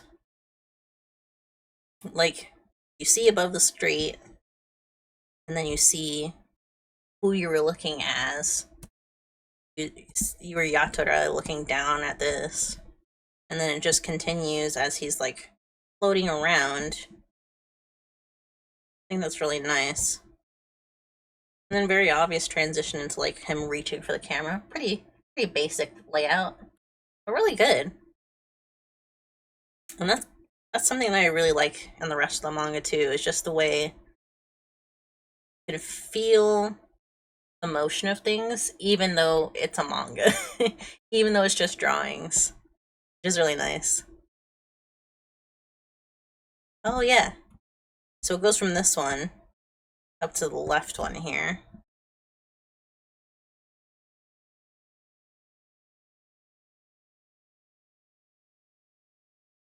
And it goes down again. That's pretty nice.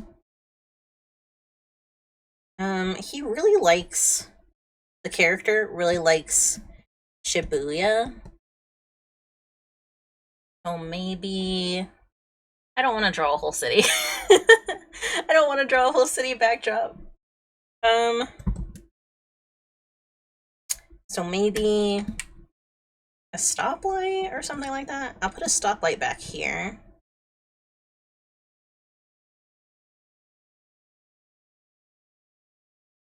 Maybe as an empty crosswalk. And just like float off, or I could probably make it surrealist in that case. Just to make it like have some compositional atmosphere.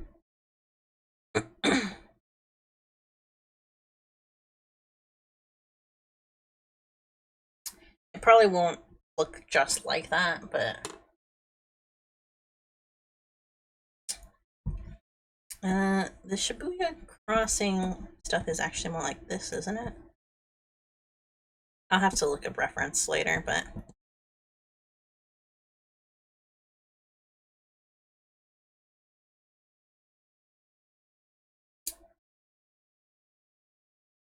it'll be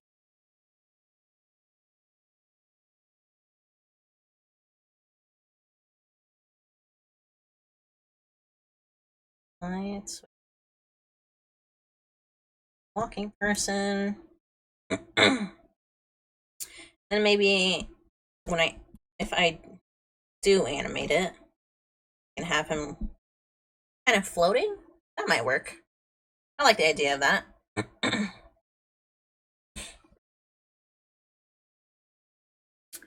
So if I have him floating, I can worry less about like drawing a background, especially if I keep the surrealist floating pieces back here. All right, let me write that down. I could keep it all in white to give it kind of a watercolor look. She ends up using a lot as a character. Not the author. The character uses a lot of watercolor composition pieces to start off learning. Let's see. So Shibuya crossing, surreal, floating, Yaguchi, lightly floating. And even if I don't animate this, there's a way to draw his hair, I imagine, that would still give the illusion of floating if I wanted to do that.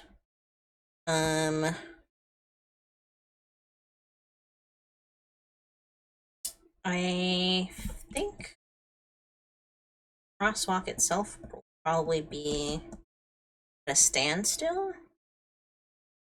Crossing light. Blinking?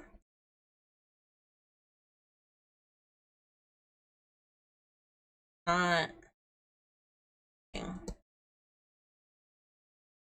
I think that'll work. Alright. So that's the 3 cutaways. Did I write down that that background was black? I did not. Oh, I wrote all of that on the same. It's fine. Black background.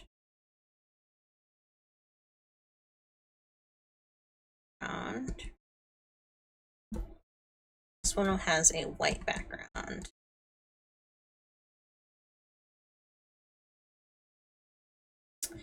All right. I think those work as additional title cards. I'll write that as well. This is that one, this one, this one. So this is promo. This is the one that is more likely to go on social media. This one is dress up, darling. Dress up, darling. Darla. And this one is period. If I do make a third title card for like the final portion of the video, it'll probably be something even simpler than those two. Or I'll just use the characters by themselves. With like, or something like that. I don't know what the final thing is going to be just yet in that case. But that's a good start for that. Let's see. So that is thumbnail cutaways for the video and the social media post. I'll put them down there so I can hide them and not get distracted when I accidentally click it on by accident. Totally by accident. So I will do it. It will happen. Next, we will work on the thumbnail sketch for the video. This is going to be like an actual thumbnail sketch of the video thumbnail. I could technically use the same social media promo. It's probably the better idea.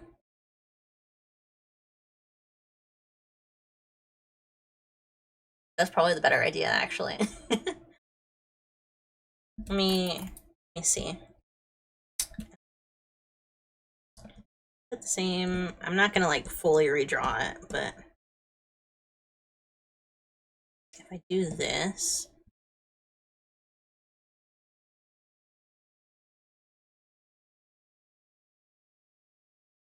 it's bubbles, bubbles, bubbles.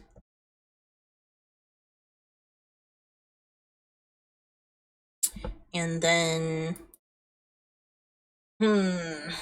I wouldn't be able to put the text here because on YouTube, the timestamp, the length of the video goes in this corner. So I would be, if I don't like size it correctly, the words could get obscured by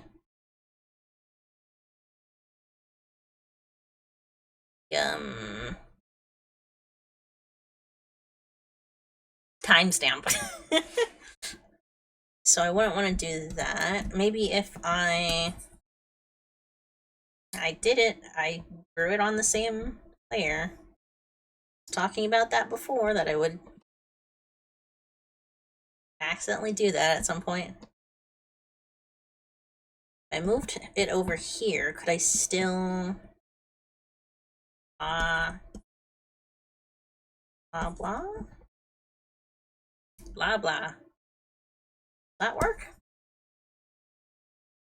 And maybe if I light frame.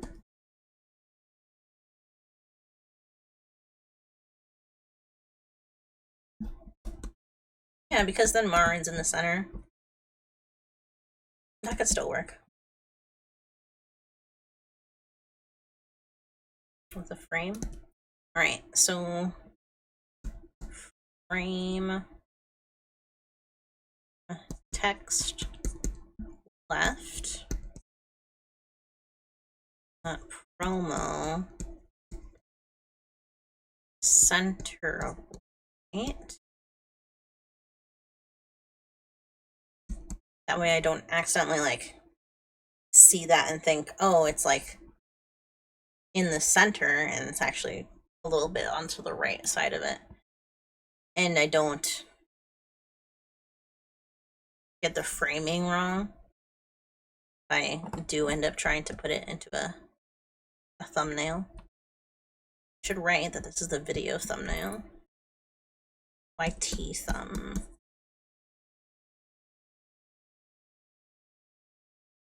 So there's that. That was easier than I thought it was gonna be. Let's see, what do I usually do next? If I'm not sketching, like moving on to full sketching at this point, which I'm not going to do because I have like a few other things to plan before I do that, then I usually at this point would probably open a new file or create a new file entirely to make sure that these thumbnails fit into the right size of canvas. So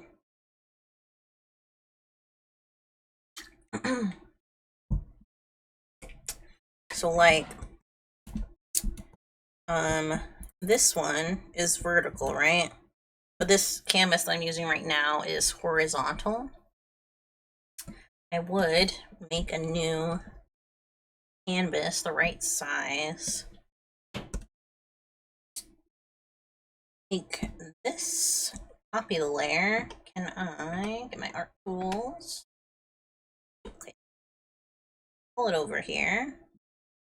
I don't think it copy and pasted the way I wanted to.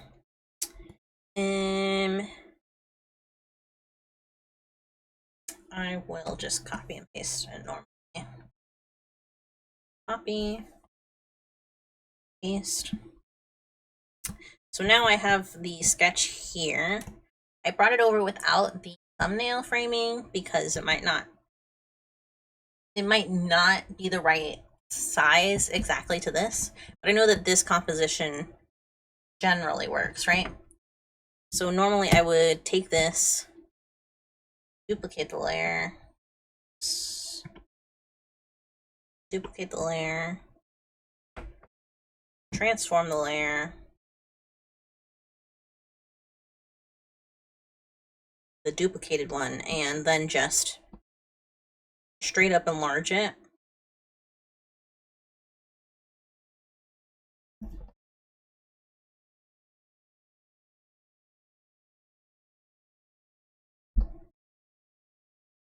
Size that I want.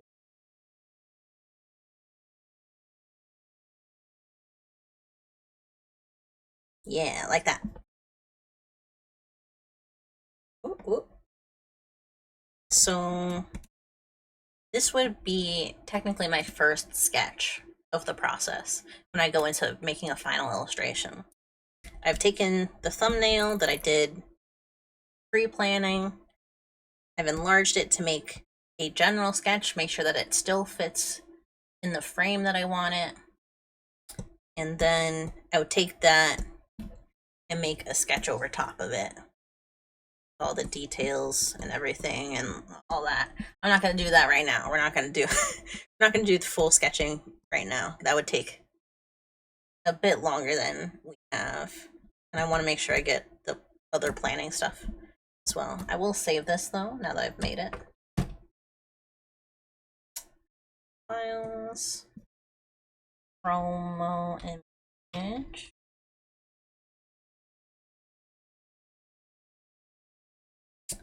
And next, because we still need to figure out a little bit more about the actual planning of the video. I'm going to hide both of these.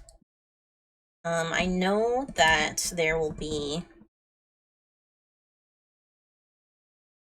I'm going to use essentially a storyboard method.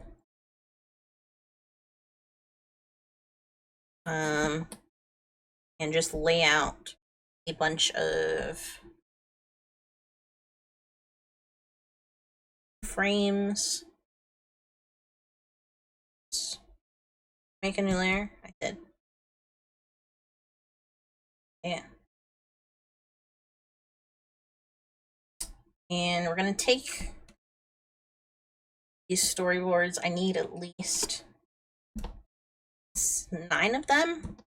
These are super tiny, like they're even smaller than the thumbnail sketches that we were doing. And I'm gonna use these to lay out essentially what the whole video or the main images of the video will end up being. And I know that at least 2 of these will be the cutaways that I drew. So there will be an intro / explanation of why I'm doing the video on the subject that I'm doing it. It's essentially a thesis. I'll write that instead. Intro / thesis. Thesis. No, thesis. And then from there, I'll take the thesis and go into the first, like, general topic. Giving, like, an overview or history of the topic. And then this music's about to change. Got my playlist slightly.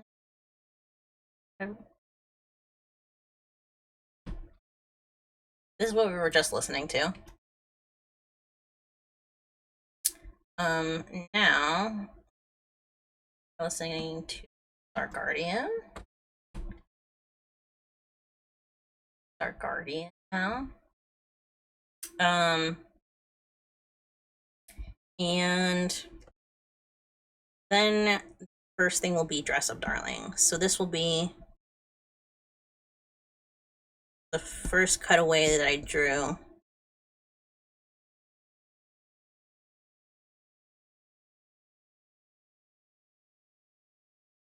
Cutaway.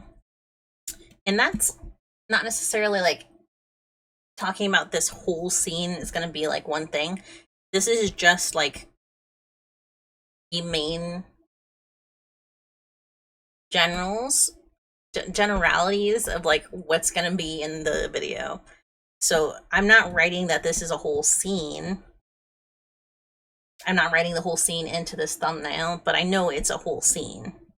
This is also a scene about this whole section here, the generality of like slice of life and all of that. I know this is just title card.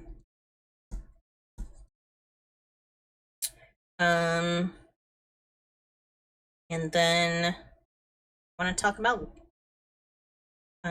characters first. I want to talk about, let me see what I have written, because I have a lot of the video written out, and I'll use that to determine what this scene is, how much of it is actually a scene and how much of it is not.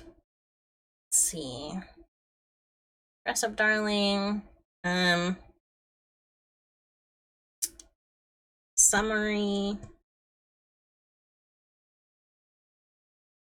/ genre. How do I explain this? The first like portion of what I talk about with Dress Up Darling is gonna be about like why it's a slice of life, like how it kind of fits into that role of it. Genre fitting. I'll put quotes around fitting. And the things that it gets right and wrong about it, I'm not necessarily like totally making a point about the negatives of the series. I don't think there's a whole lot of negatives. There's some very specific ones, but that's not what the video is about necessarily. But I want to make sure to like mention it ahead of anything else. And then it's probably going to be about the characters individually characters individually. And I know this is where I would use these protagonist portraits instead of just showing like purely panels from the manga or something like that, or even clips from the anime. I would want to avoid like copyright or something like that. I would use my own drawings of characters like in a portrait style to make sure that I am adding to whatever I'm showing. I'm making it more fair use adjacent than like just showing a bunch of stuff. You know, I'm not like fully using copyrighted stuff or something like that. After that, characters individually. And then I want one more thing that I haven't written about it yet, and that's about like hobbies and art. And that's kind of the probably going to be the largest portion of the video.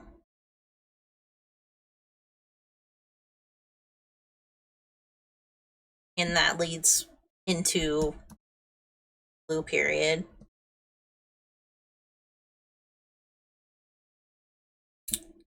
Viewing. I actually would need one more title card.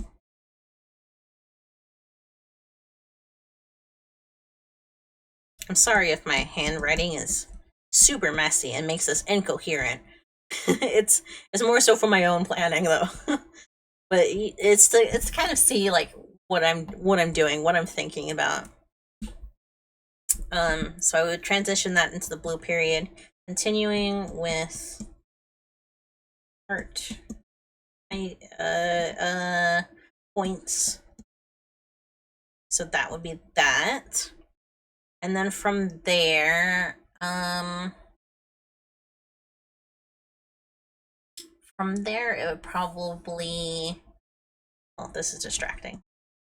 I wrote those to kind of show what I'm talking about in a general sense, but I would not keep that up there just in case, because it has kind of like a columns and rows format to it. It might be confusing if I were to look at that later on, but I know these progress this way.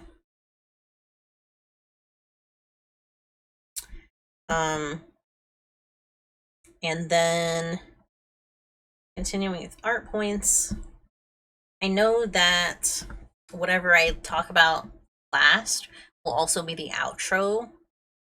So this will be option 3 / outro. And then another point about blue period I would probably make is in regards to like critiques, I suppose. Critiques within art.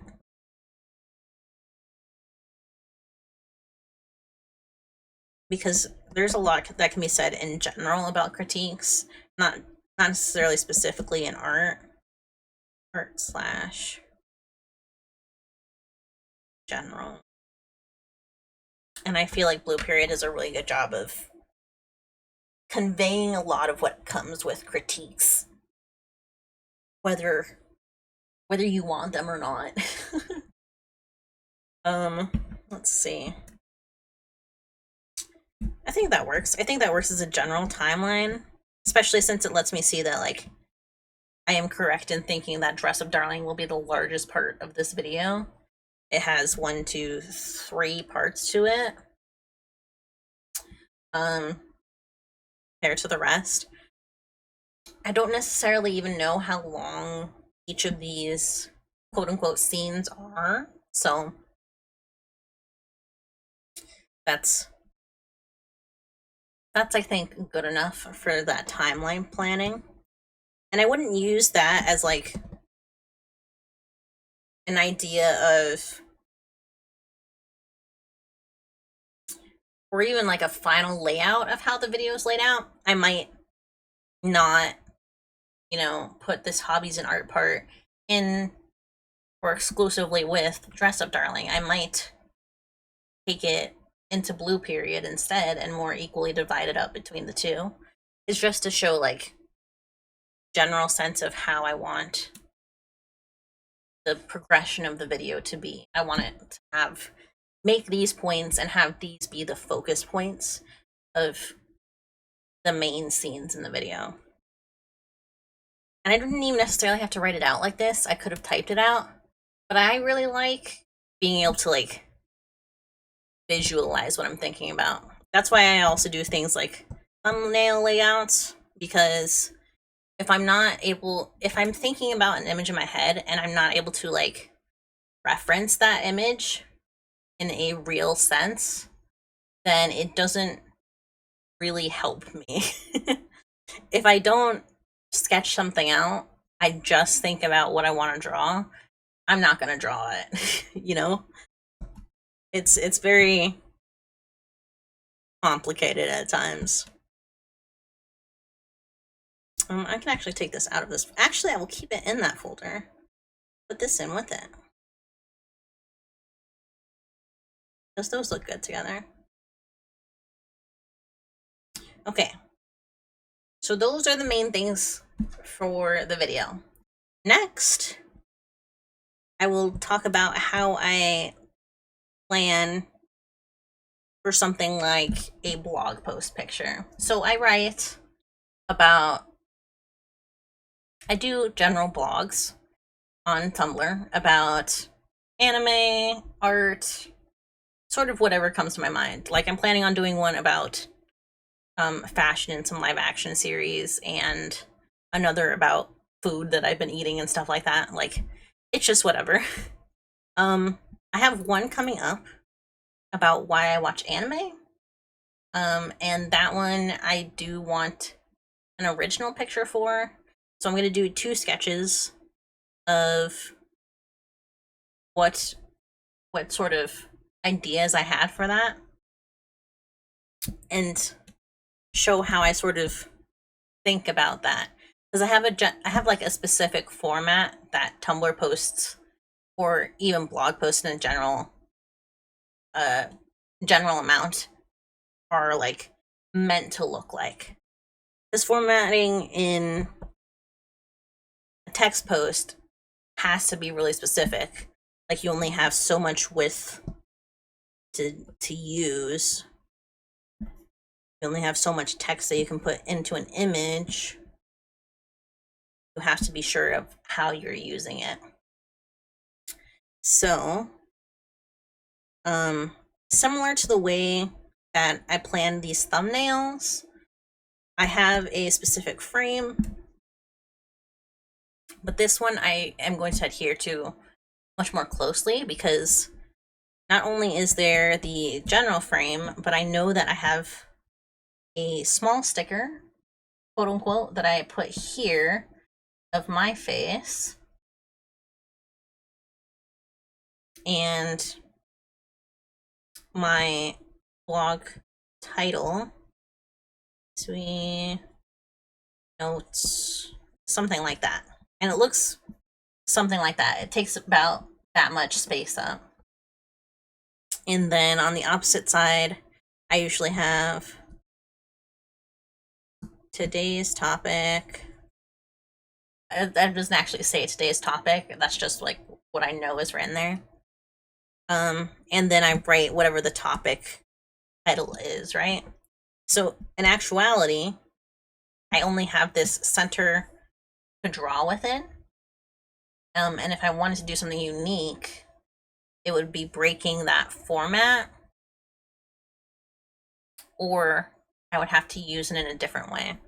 So the same frame has to stay, but I think for this one, I'm going to get rid of, since it's an original image, and I'm not going to be like using some kind of random, I'm not talking about like an anime where I can like insert that picture into this area. Instead, I'm going to draw a position where Let me duplicate this. Where, based off of my two ideas, a TV and a web version, I know that they are images that focus on what my topic is. So why I watch anime as the topic, the idea I have is one, watching TV, old CRT that I have an idea about,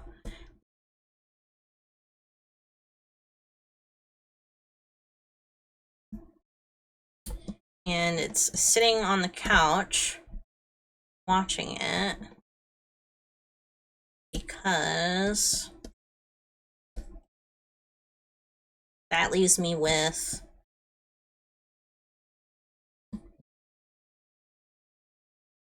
a big old space here to keep history notes in, title of my blog, and then also gives me the freedom to have the text stay over on this side, and I won't have to worry about like drawing a background too detailed because I know the text has to be readable. The other option I had was, the other idea I had was I have to make it a little smaller. A laptop.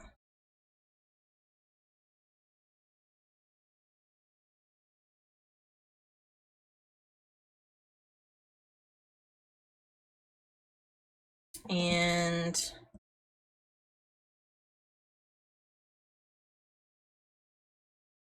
me on the laptop.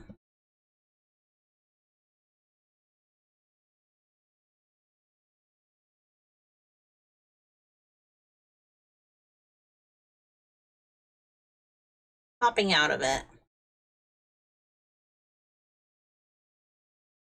Because it's more of a selfish topic than it seems like. Like why I like anime. So it's very me focused. But even though it's about me, it's also about anime. So the laptop is sort of meant to help get that idea out. And I could even like put anime sound effects or something like that around it to help bring that idea out. This one is the less likely of the two, but I still feel like is a good idea.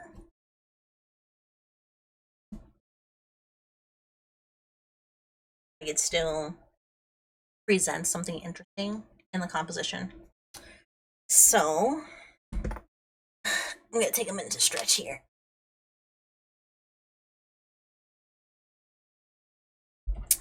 Next, I realize I didn't get soup. Oh, mac and cheese and potatoes. That was almost an hour ago. Okay, I'm gonna take a break real quick and grab food. I will be right back though. I'm not gonna switch to the be right back screen. I'll keep this up and I will write BRB. Oh, put it on the outside. But I'll be right back. I'll see you in like 10 minutes at most. 10 minutes at most. All right, I'll be back.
I'm back.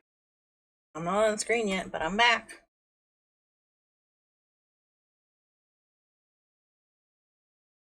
I'm back. Here I am. Hi. Here's the food update. Da-da-da-da, everyone's favorite part of the day. I have potatoes on a stick and mac and cheese. Super simple. Nothing crazy, but it's good.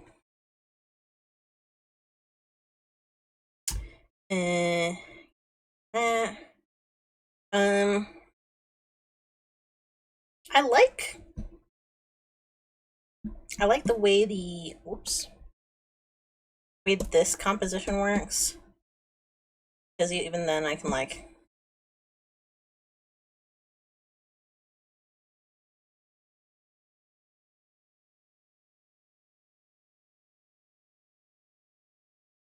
draw something, draw someone like sitting at a table. I feel like this composition isn't as interesting as this one down here, so I'm probably gonna go the second one, even though it doesn't quite scream anime. Even though it has me instead of like an anime in it. I could technically just like switch myself out with a character and keep the same composition, but I don't have the words in. Actually, I wouldn't know that it's me. I don't have the word. It wouldn't. It wouldn't make sense to someone just like seeing it in passing if I don't have the blog name, the post names. So maybe three notes. I can lower it just a little bit.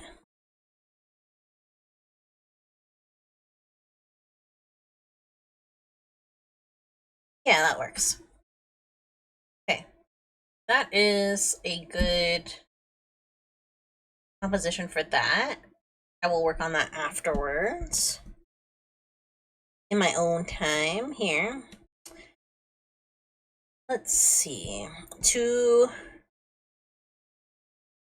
finish up the early planning stuff that I have, I'm also going to show how I plan something like a PNG tuber or a VTuber in general, like how I compose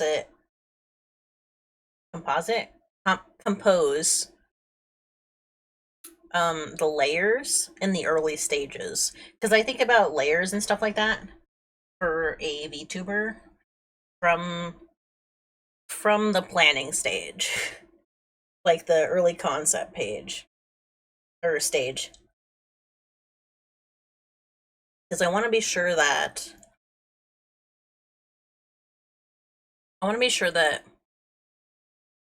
I have an idea of what is going to be moving and what is not going, if anything.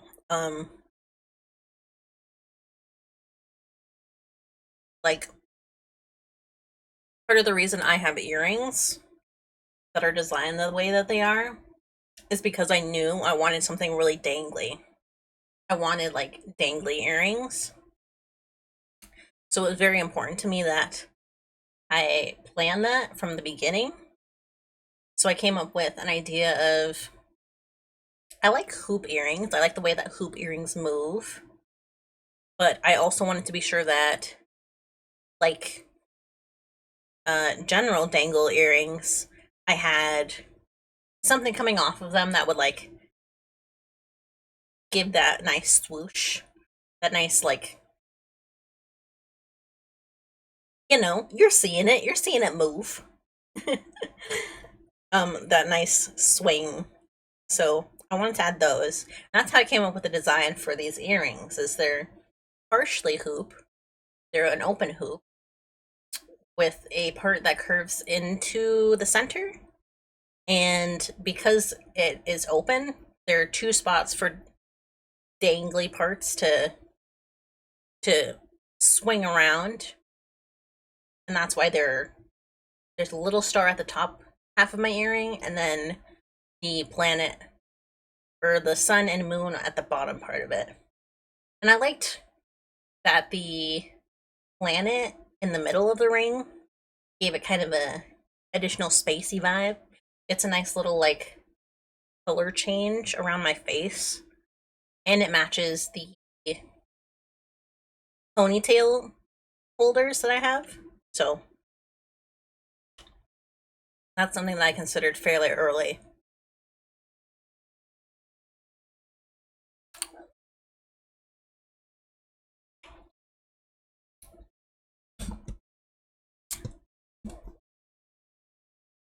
So that's something I wanted to carry over into the PNG tuber. Because I'm going to be making a PNG tuber, I want to make sure that it's not too big. I want it to be something light use. Something that doesn't move too much, but still has a nice bounce to it.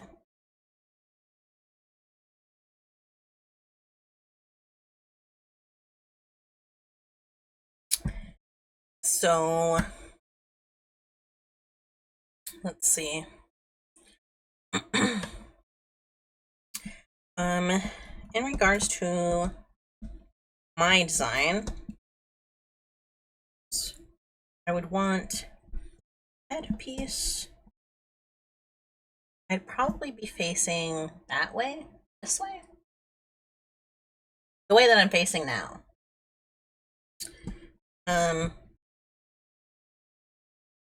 That way I could get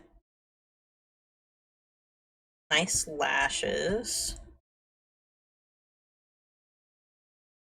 And I wouldn't have to draw the full details of both of these.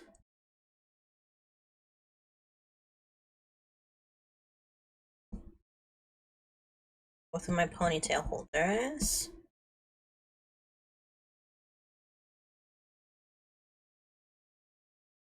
It's not going to look exactly the same, especially since I drew my model in Paint Tool Psi.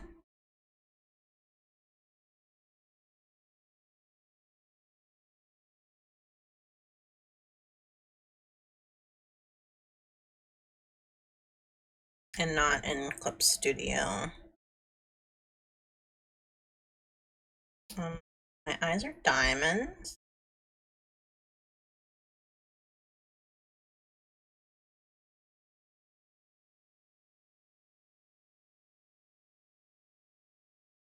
I'm kind of generally laying out my face right now.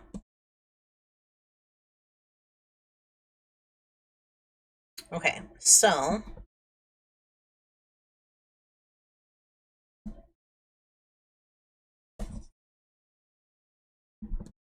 that's definitely the face that I know I would want as the base part. I know that the eyes and mouth would have to be like separated as well, just so that they have the animation aspect to them for when I'm talking and stuff.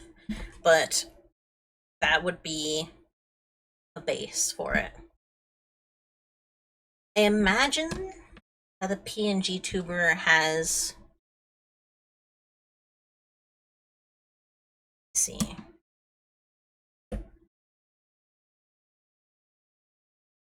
at least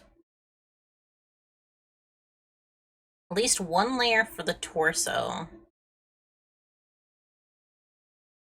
which would go behind the head, and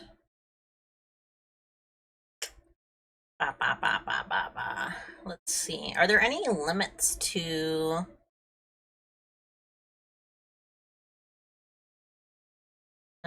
I'd recommend reading my tutorial. Oh, nice.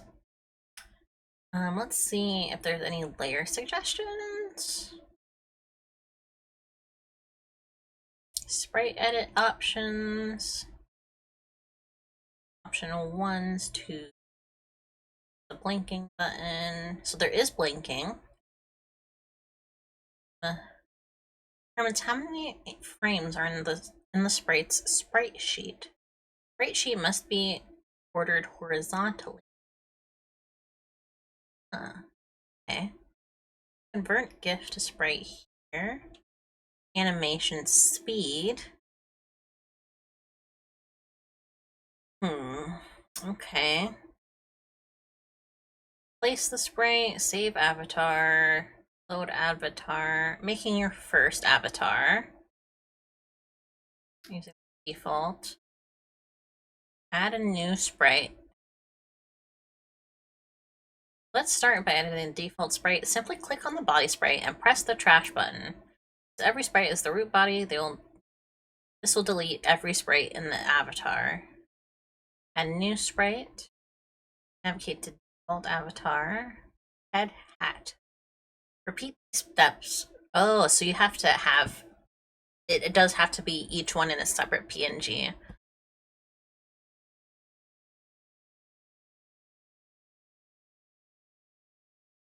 So I could draw two separate expressions. And the sprite's mouth and mouth 2. Okay, so instead of like having multiple layers for the lips, it would have multiple layers for the mouth. So things on this need to be separated are the mouth versions, 3 for laugh.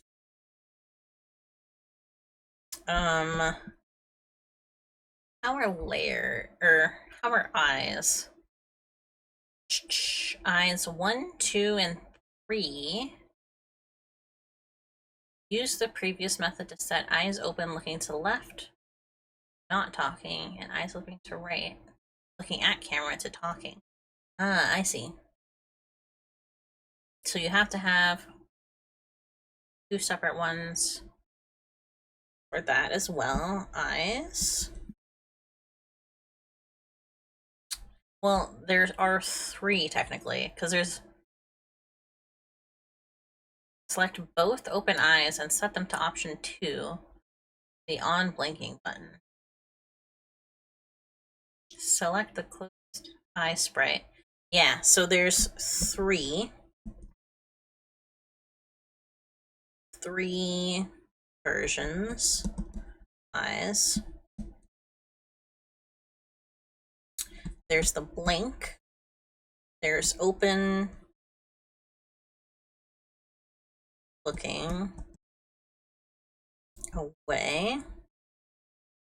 Open looking to camera.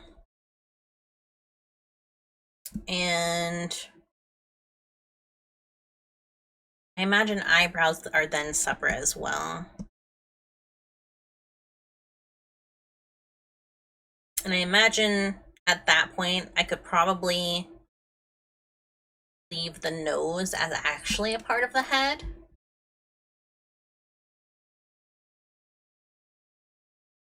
If I'm drawing them in a specific way. I might need to check that though. I'll put nose question mark.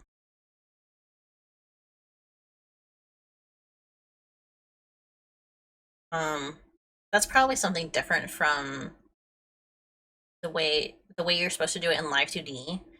For Live 2D, you need to separate the eyelashes, the irises, the eyeball, which is like this entire area here. It's usually the white of the eyes. And then any bottom or side lashes also need to be separated, each from each other. Like, they cannot be the same. And then the pupil is also a separate one. But for this, it's sounding like, because you're essentially animating them as one whole piece. There's not a whole lot of like separate blinking. There's no like need to do like eye tracking or something like that. So they can be drawn together on the same layer. So even for like a winking face or something like that, you probably have like one closed and one open on the same layer or within the same image. It'll probably make more sense once we're actually working on it, but that's a good thing to keep in mind at this point. I like that face. I will probably have to make the ears on 2 separate layers from each other though. So I'm literally drawing this on a separate layer.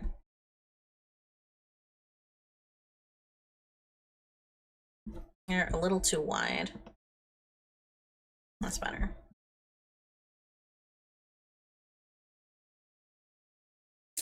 And then the way that they have this default one has just the eyes and mouth. And then everything else on the model is like either a headpiece or a torso piece.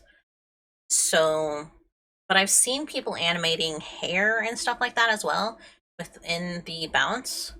So I'm thinking, oh, there's ultimate costumes. You will have access to 10 alternate costume slots for your avatar. Okay, that's nice. That'll also let me test, like, other line options too. That'll be nice. Let's see. Mike is building up delay. This is a bug in Godot. Oh, it's Godot. That's a game program. That's smart. Oh, there's a Stream Deck plugin too. That's nice. Okay. Excellent. That helps. It didn't tell me like how many layer options there are or anything like that. So I'll assume like I should keep it within the range of 10 to 15 at most. If I want something detailed. So at least this, which has 1, 2, 3, 4, 5, 6, 7, 8, 9. So this is at 9 layers so far. I'll write it on this one. 9 layers.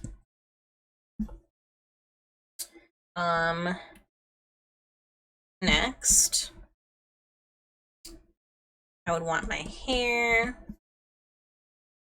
I know the bangs can definitely be on 1 layer. And then I imagine I can do it this way, where these ones are on the same layer, and then this one is on a back layer, and then this is on a back layer, this is on a forward layer, where you can see it.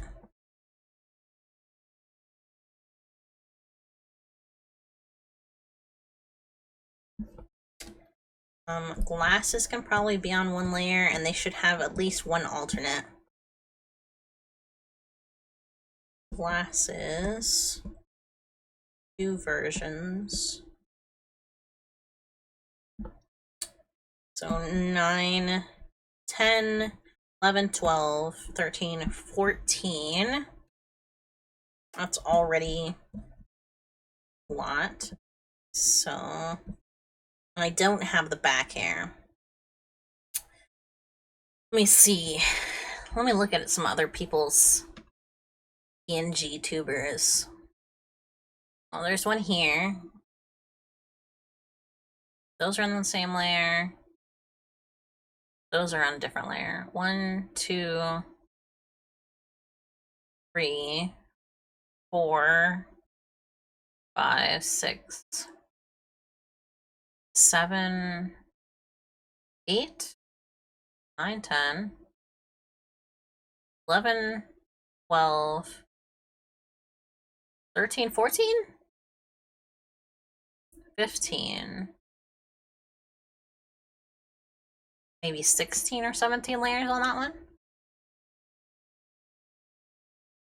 3, 4, 5, 6, 7, 8, 9. And I imagine there's a 10 or 11 here. A fairly simple style of models too. I imagine the neck and body will be on the same layer. At least a little bit. This is probably similar to Live 2D in the body portion where you have a torso,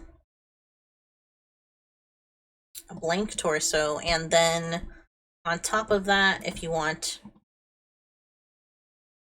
boobs, they have to be on their own layer. This should be here. Boobs would be on their own layer. An arm back here would be on its own layer. An arm up here would be on its own layer. And then my necklace would be on its own layer. Do I want my collar on this one? I do.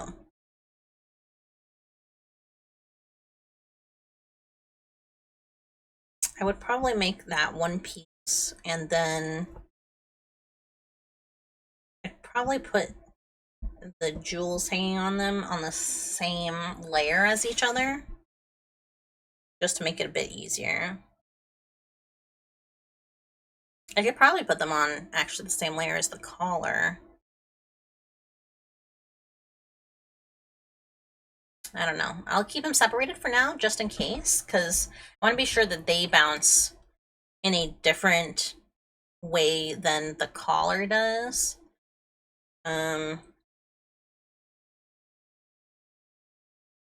Just to keep it with that dynamic movement. I don't think this version will have the earrings because, as I said, I wanted to make sure that the earrings on my Live 2D model were really dangly. They like had a really good swing to them. So they're actually like 4 or 5, maybe 6 layers by themselves. Maybe more actually. They can also turn with them, but that was something like that. It's 6 or at most 10 layers just for my earrings on my Live 2D model. But I don't want that to happen with the PNG model. So I might at most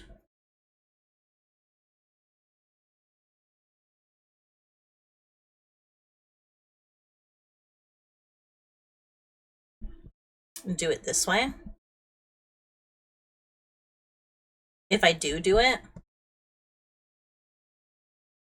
have a top and bottom, and then have the dangles all on the same layer. Then that's 3 layers, but that also looks like a lot of, well, maybe a little too much movement in that area. I don't know. I'll keep it for now, and I'll try importing it, seeing how like my computer runs with it and that kind of thing before I actually decide how it works. Now this is probably another part similar to Live 2D in that I want certain portions of my hair to bounce separately from each other in different ways. They probably have to be separated. So that portion, and then Um, a bottom curl. And we'll actually simplify it a little bit here. And have this curl and the rest of the back hair be together. Be on the same layer. Because they can be animated similarly. That's fine. And then one more here.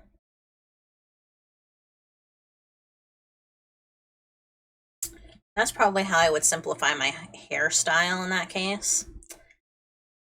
Oof. That's 1, 2, 3, 4, 5, 6. No, sorry. This is 9 layers. This is 9 layers. This is 9 layers.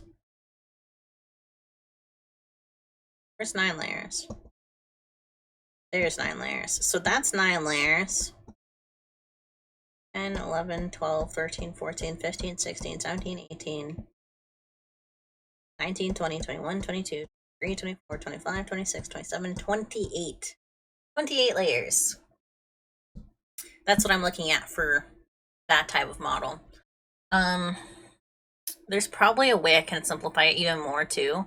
I just need to know like how the animation bounce works in the program, because there's also kind of like this almost breathing sort of movement that you can do. I'm sure that's not difficult to achieve, and it doesn't necessarily need to be like several different layers to get that look. There's some wiggling animations. There's like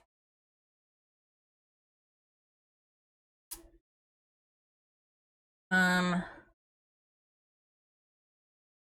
difference between front and back animations.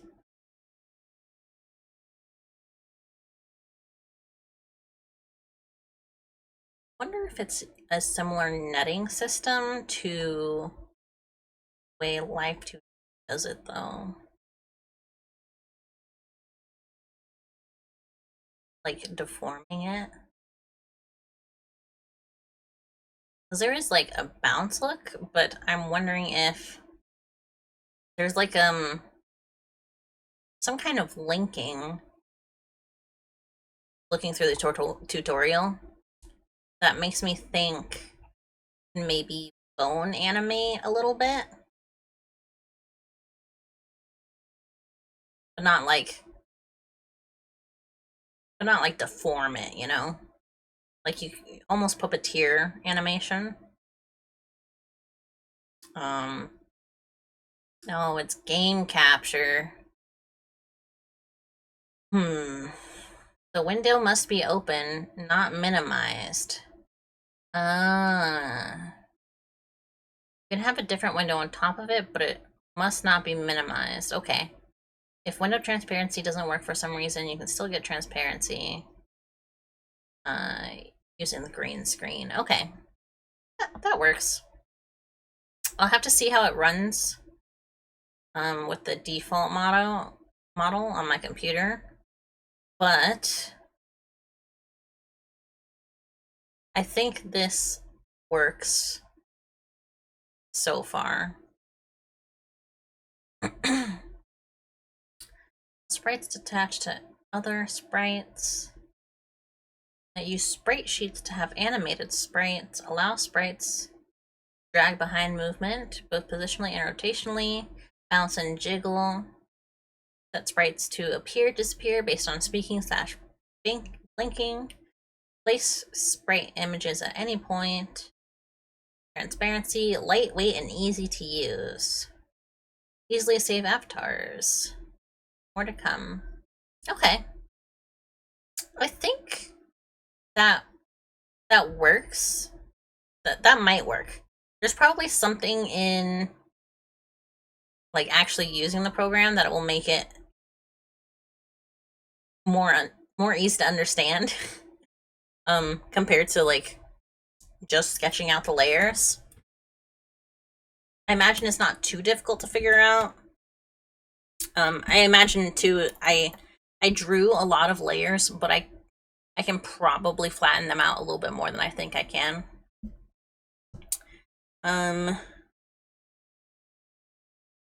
Let's see. There is that one. I'm wondering though if I want to maybe think about another version though.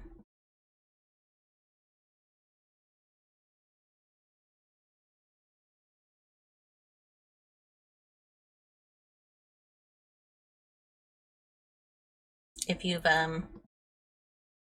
never been here before or today, I have a joke model that is a little green alien that is me, but with a I look like a little green alien. That's it. Wondering if that would work as a good test, because it simplifies a lot of the details, and I already have like a layer composition version of it, a fairly simple model.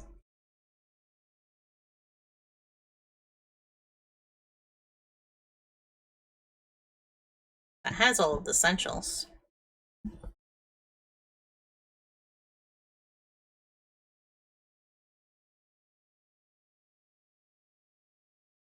I'll probably test it out using this, my joke model.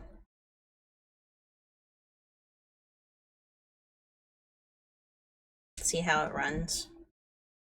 If it does alright, I'll try making actual model. We'll do it on stream, that way I can like continue from here. But it would probably look something like this.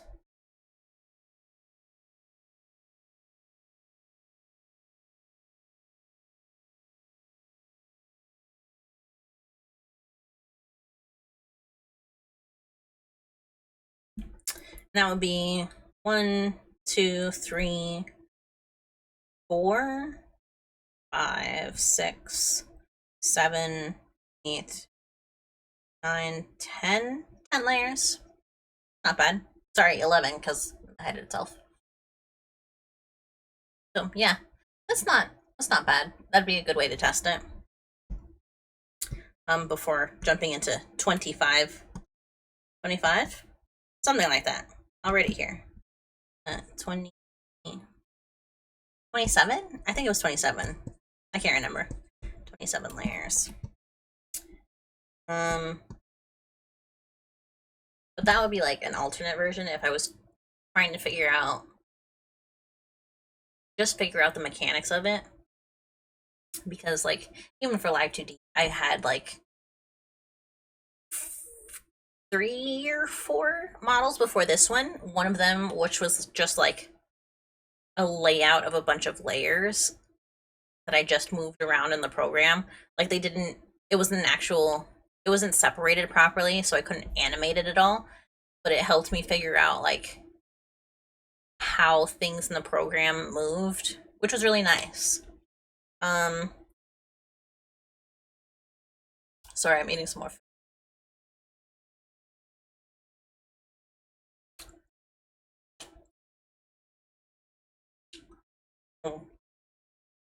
Nom nom nom.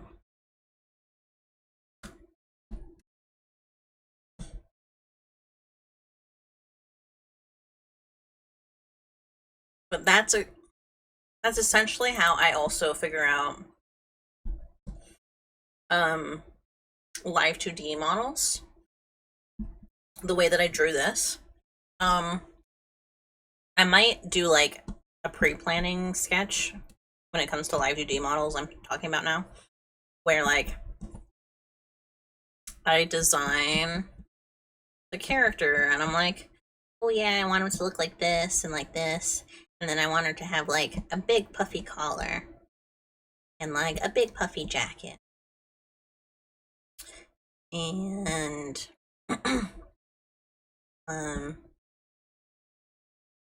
That, and then it like crops off right here, and then she's wearing like a big old dress and some shoes, like platform shoes. And I'm essentially just merging two of my different models together. And I wanted to look like sneakers almost, because I like sneakers. I like sneaker design. So they look like that. I'll do something like this in a really early design phase. I want the hair to be curly. And this is literally like the simplest of sketches, actually. It's not meant to be anything fancy, but it gives me like the idea of what it will look like. After that, I will usually, once I have an idea of what I want the general design to look like, I'll go in to a properly sized canvas where I'll actually be drawing the model and do the base of it, so like the head layer. So I'll do like the head and like a bare body drawing by itself, and then build on top of that in multiple layers. I'll open Sai really quick and show you, like, I'm not going to show you all of the layers that I have, but I want to show essentially what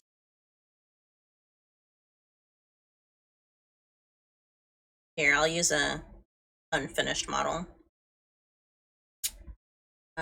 This is going to be in light mode, so I apologize for your eyes. So,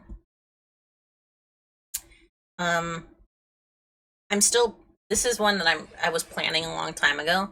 It was supposed to come out with my other two models that I did in like June. When was that? It was like August, maybe. But you can see on the side here, just behind me. Hold on, I'll move in a second here. Hello. So over here, we have a bunch of folders, right? And you can see that the folders are already named and the layers are already named. That's because I will already have like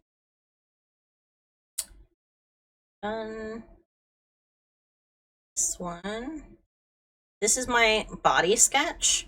It uses the model that I'm currently using. I used to draw this body model. It lays out the general bones of what I have. It's just a like sketch that I did over top of all of the pieces while it was full opacity, just to see like where the proportions were. After that, it goes into I drew really clean lines over top of it of where all the general pieces are.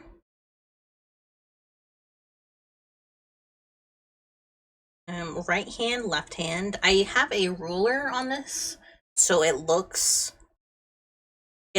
like I drew two separate layers, but in actuality I drew them on the same layer and then selected all the layers and just select tooled half of the canvas and copy and pasted them. It's not exactly clean in that case. And I didn't select every single layer. The chest by itself is one piece. The arms aren't separated because I haven't gotten that far in this one yet. But that's all of that.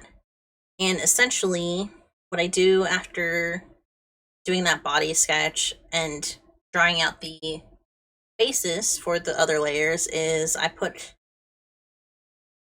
clothes over top of it. So looking at my layers here again, you can see there's a pants layer, there's a skirt layer, there's shoes, there's a shirt, there's an overcoat. That's if I want each of those different layers. If I'm doing like a dress or something like that, I might draw all of it in the skirt or the skirt layer or the shirt layer, because that gives me a better idea of like when I'm in Live 2D what I'm looking at.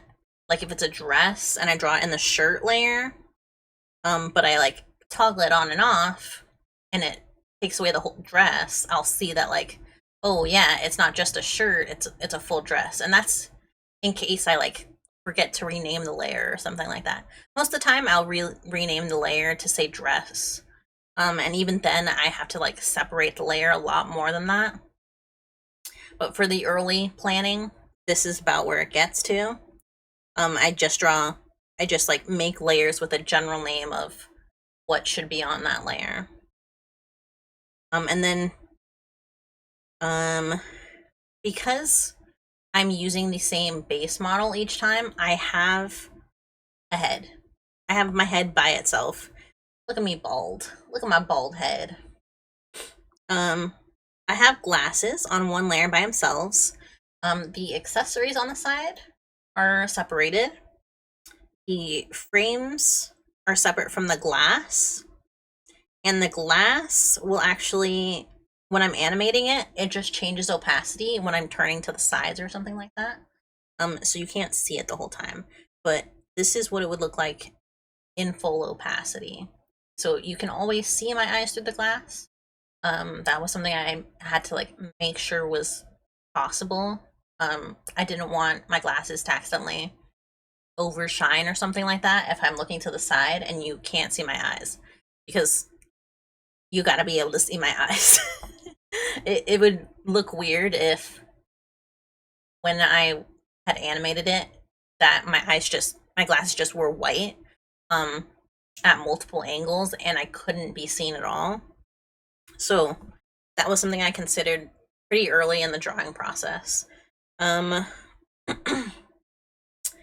that's essentially the basis for my head. My ears are also separate. They're separate from each other because they need to be animated separately. Like when I move this way, my ear on the left is moving further back than my ear on the right.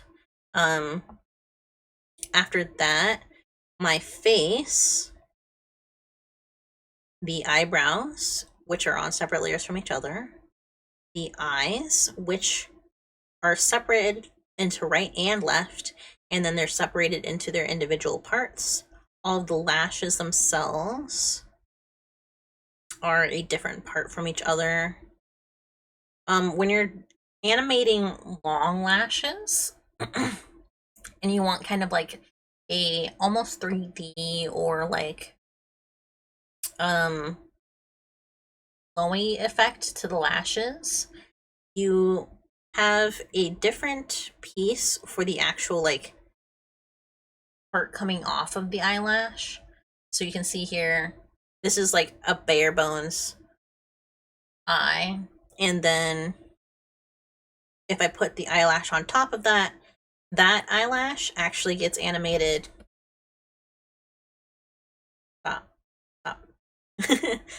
Gets animated with a like slightly different look. You can't see it because I'm like fairly far away, but it does move separately from everything else on the eyelash there. Likewise with the other parts of the eyelashes, like the side bit here that I'm toggling on and off, that is separated from the bottom of that. If I take off both the lash parts, you can see there's that part and the side part, which are actually separated from each other as well. And you can also see what I meant earlier by like the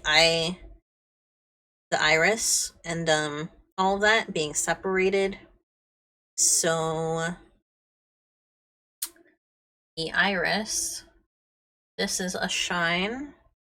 This is a shine.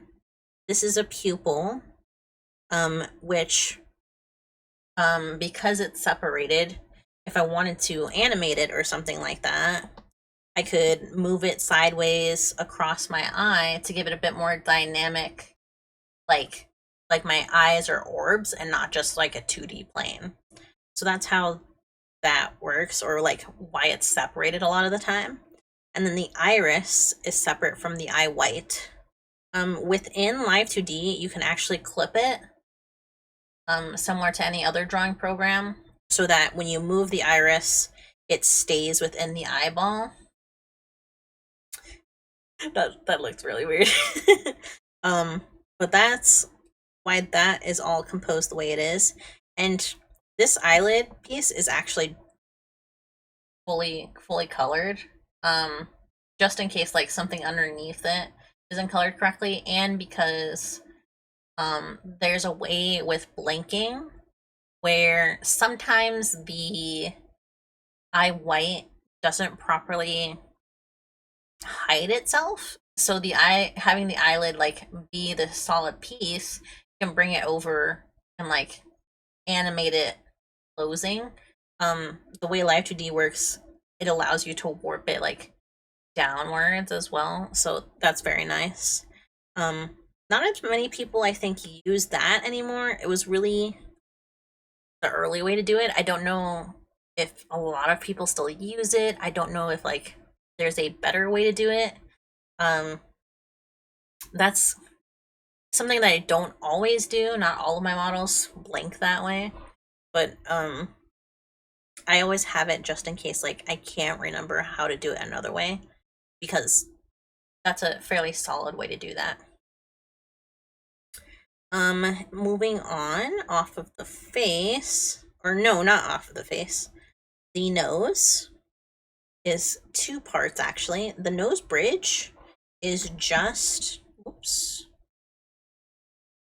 just some shading on it.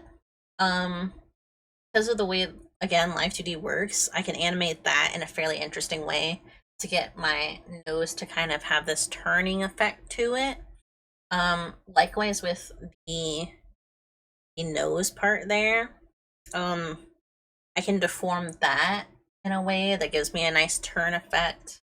And even though it's like very obviously on the left side of my face, I can use it to like show multiple angles still. It gives a really good simple look at my nose the rest of the time. Onto the mouth. So in Live 2D, you need to separate the top lip and the bottom lip and the inside of the mouth from each other and from the head. Like, my entire mouth is not part of the head itself.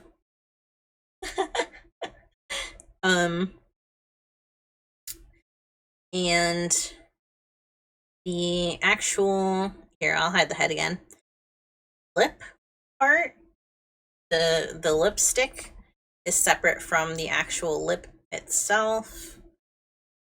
Again, the bottom lip separate from the lipstick that's there. I do it separately that way because it gives me a really nice additional way to exaggerate the shape of the lips or something like that. You can't really see it on this model, but with my other models, my more recent ones, I did a lot to make sure that you could see more of the shape of the lip and the volume of the lip by using lipstick to do that effect.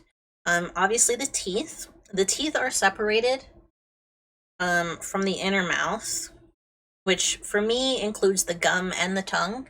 I don't have an iPhone, so I can't use tongue tracking or anything like that. It doesn't work for me with webcam. So that's another thing to consider. I can't also use VBridger. So I could technically animate the mouth in more detail, especially with the way that I already layer it. But because of the way my webcam tracks, the frames in which it tracks at, or like the way VBridger works, I can't take the time to exaggerate those shapes or like really make them detailed because I'm using a webcam. It's going to be limited no matter what, and I am not going to spend time like making those really really like detailed mouth shapes and not be able to use them. It's much simpler to make sure that I have something that with the lipstick gives me a really prominent shape but will not necessarily um if I wanted to upgrade it's still really good to have. It'll help me like get those detailed X Bridger type shapes, but in the simpler animating with webcam, um the lipstick is more so there for making sure that the shapes that I can make are like actually shapely.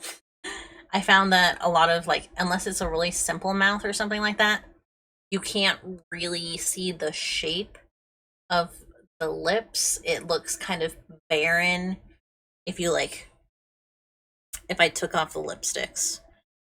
This does not look as good as if I was using lipstick.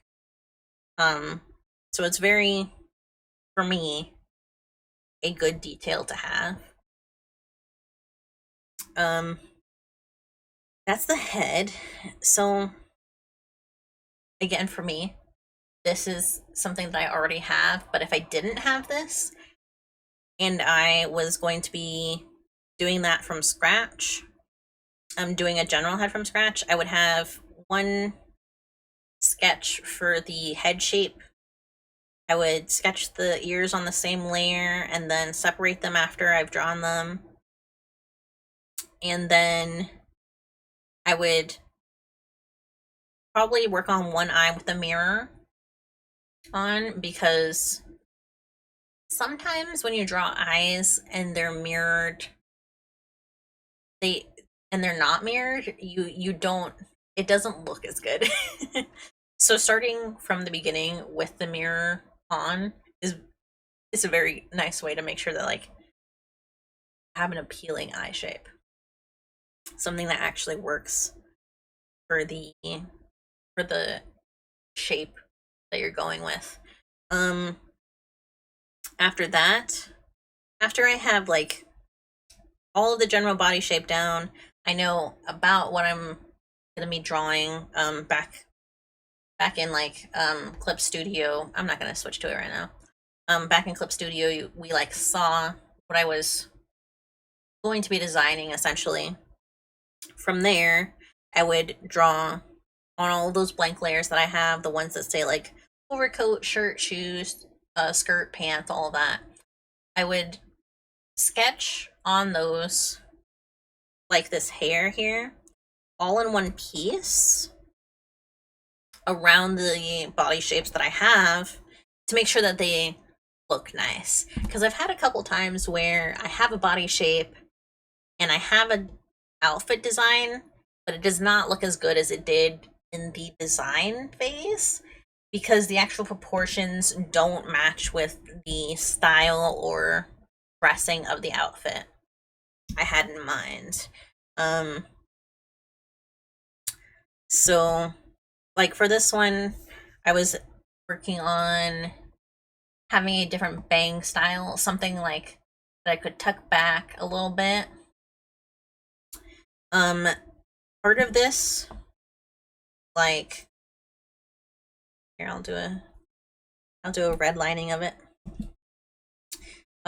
This part of it would likely be 3 different parts. So if I was to separate this into its final layers, this one would be a piece.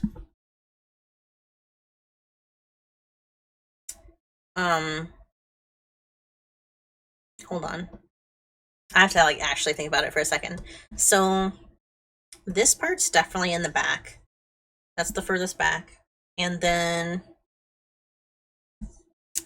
there's probably a mid part about here. And there would actually be another part about here.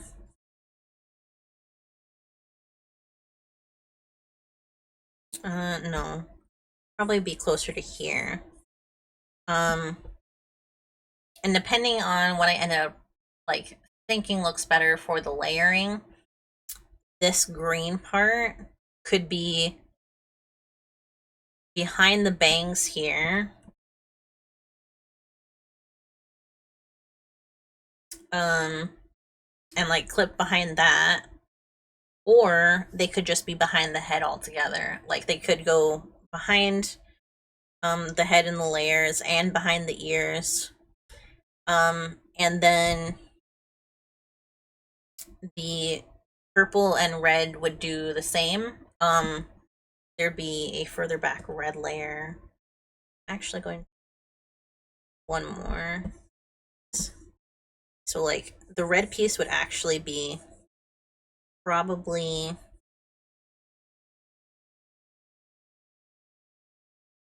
that big. It would go up behind the head this way so that I could make sure there weren't any gaps in the layering itself.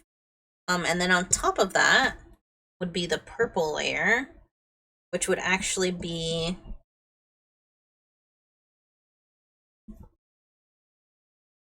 about that big.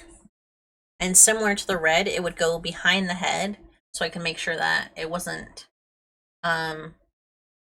there wasn't any gaps or anything. And you can see they overlay quite a bit right here.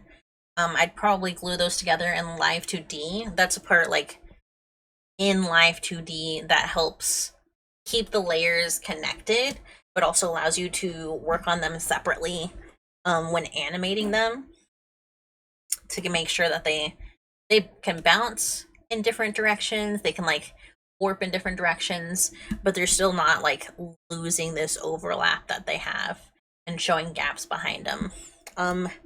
After that, the green layer, no matter what, is going to be on top of both of those. I'd probably bring it down to about here and have it kind of taper off because of the way these lines look. So you can see I have a line in this draft right here and here where they kind of line up together. And to my eye, that looks like a single piece. And it works as a single piece. And if it's going behind the head, I could do that. And that would be the green piece, right? Going into the next one, purple piece would be from here inwards. It was about here, I think. Red piece be about here. And you can see where these lines are based on my sketch. They're kind of lining up with parts of the sketch that I drew. And that's because this sketch isn't just like what looks nice. It's the silhouette of what all of the pieces, where all of the pieces need to go. So it's easier to start with this like larger conglomerate of hair and then break that down into pieces into 3 pieces if I needed that, or if I felt like that was going to give me a really nice movement. I might not even do 3 pieces. I might only do 2, and merge the purple and red one together. Or even like the green and purple one, and then leave the red and purple separated.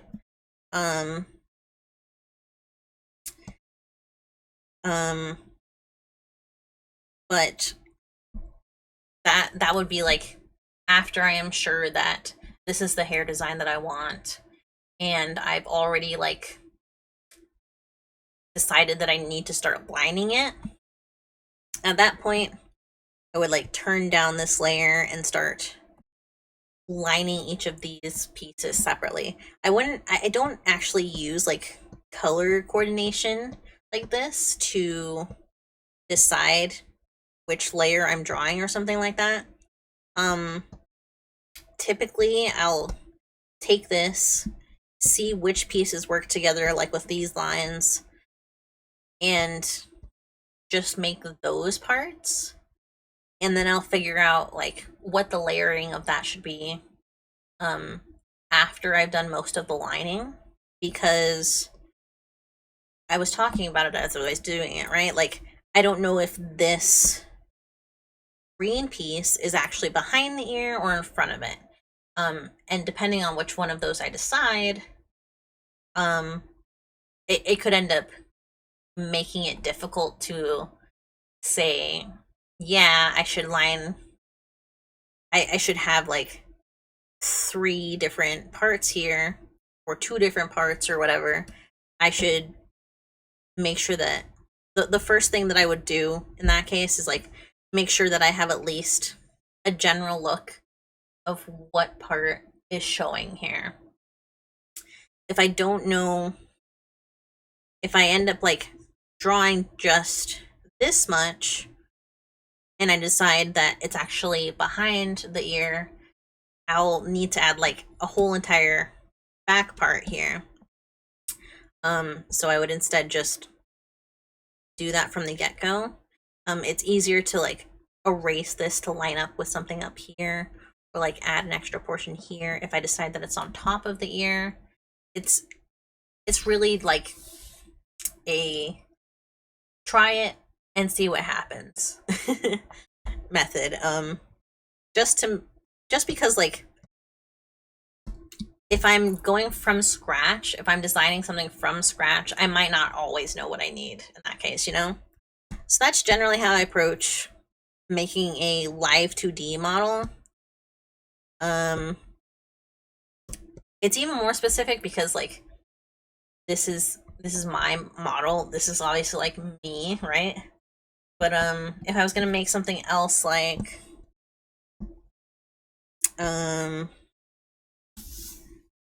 here, I'll show this one. This was a sample model that I was gonna make a really long time ago. Not a really long time. It was like last year, maybe.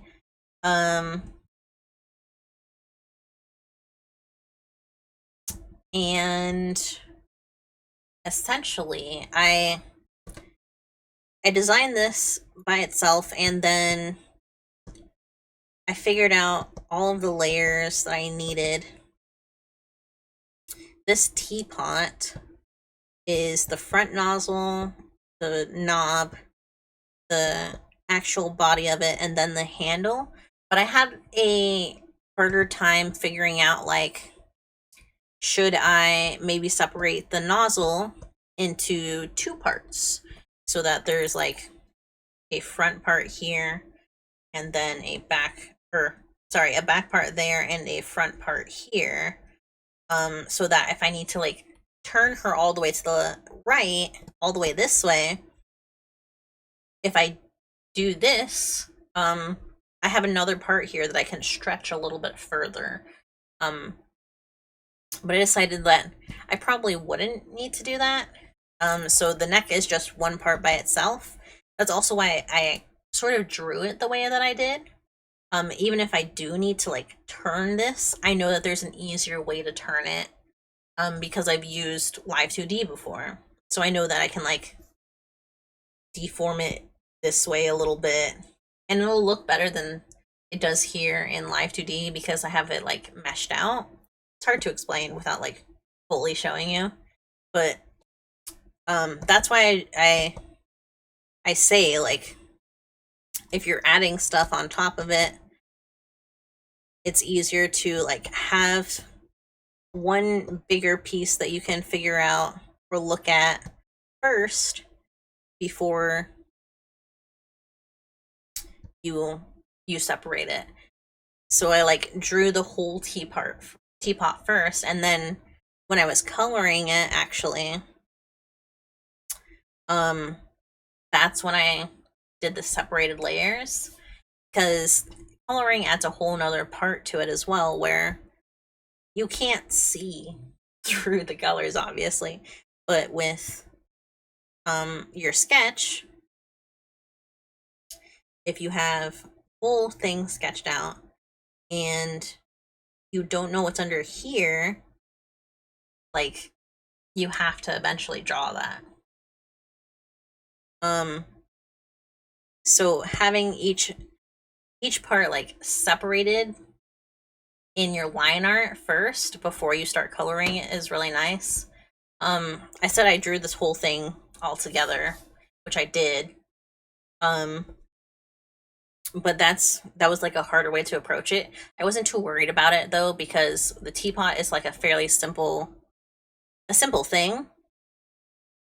Where I was concerned with it was actually like on this bow, where the front bow and the tail are separate, and I needed to be sure that like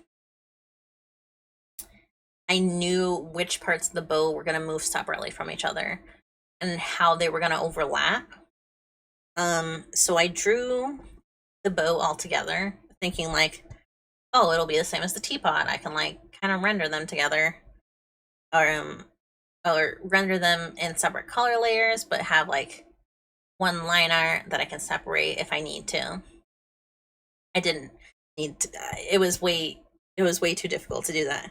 So instead I drew each part of the bow line art separately from each other, and then I added like a little piece of color into it to make sure that like I was seeing the organization of each layer.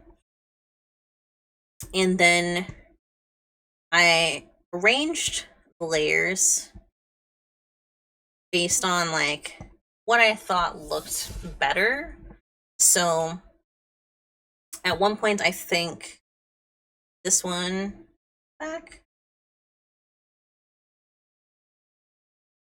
No, that one was on top. It was these two here, where like I couldn't figure out which looked better on top. Like I wanted kind of the circular movement. I wanted it to look like it was going a little bit further back, but I couldn't figure out what was the right order of the layers to do that in.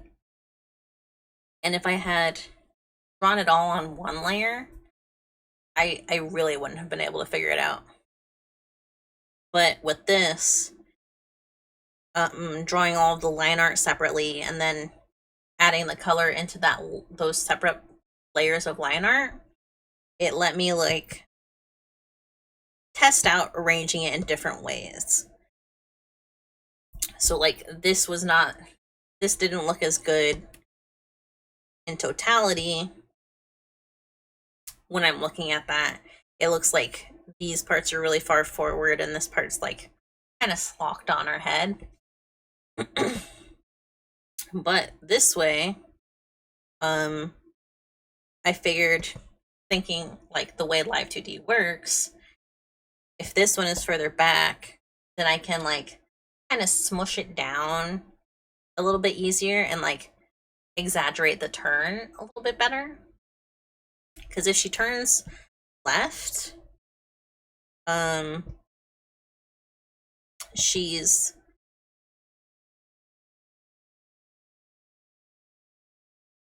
hold on.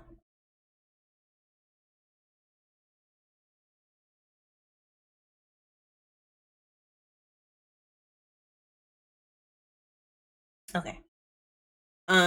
If she turns to the left and it was arranged this way, it wouldn't make sense. the This part of the bow would not, like, it would not, if I was to move it this way and try to push it backwards, like add a turning effect to it, it wouldn't look right because this part would be behind it. There would be like a sense of overlap to it that would not naturally exist. Or like if it was naturally existing, it would be cumbersome. It would be awkward to wear. So I wanted to be sure it still looked, it had that sense of realisticness to it when it was animated, so it wouldn't look too bad. But like this way, if we're turning left, I can move this one out a little bit. I move this one this way and like deform it this way. I'm doing this inside, but this is just to generally show like what I would mean. And this one would turn up this way a little bit, come in. This one would go like this one, like this, like squeeze it a little bit. This part would probably, this darker brown part would actually like come out a little bit. When I deform it, and if her face was like actually turning this way and the bow moved this way naturally, with the animation, that would actually look really good. You could like imagine that being a turn, right? If she was actually turning her face. I mean, and that's essentially like what I think about when I'm layering things out. It's a lot to think about. It's a lot to consider. Another thing is like her head's about to disappear. Don't get freaked out. Here at her neck, her coat goes back, right? But actually, that part back there is like totally separated from the front part.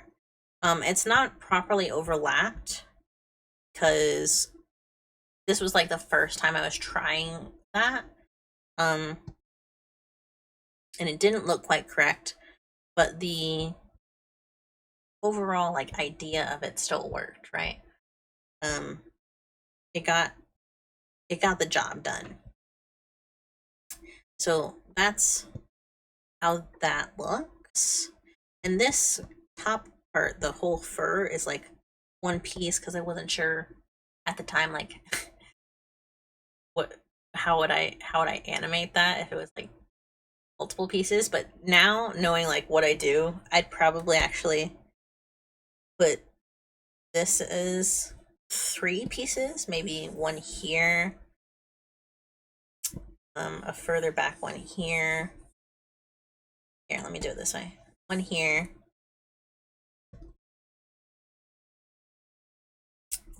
Here. And underneath both of those ones, I would have here. And then the bow would get separated into 1, 2, 3, 4, 5 parts. If I was doing a fairly simple model, if I wanted to go even further than that, I'd probably like, looking at the other side of this, I'd probably do one up here, the back, one around here, probably one, oops, one here, and then a top one over all of that right there, if I really wanted to start breaking it down. Because I imagine that would give you like the most motion you could do with a fur effect, where like this kind of goes backwards, this kind of like can be bent a little bit to give like a 3D turning effect. This takes up the most like space, it ensures there's no gaps, it comes all the way down, and then this green one up top kind of adds like another layer of 3D effectness to it. You can give it really subtle like pulling out effects, pushing in, that kind of thing. You have to really think of it as like a 3D object, even though it's on 2D planes, because it kind of is a 3D object. You're layering like multiple pieces together to make a like a movement that does not naturally occur for the type of thing that it is. It's like old paper dolls.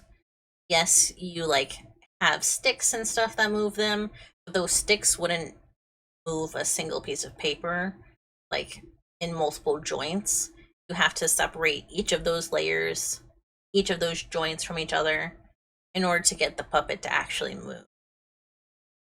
And the way layers work in Live 2D is a similar concept.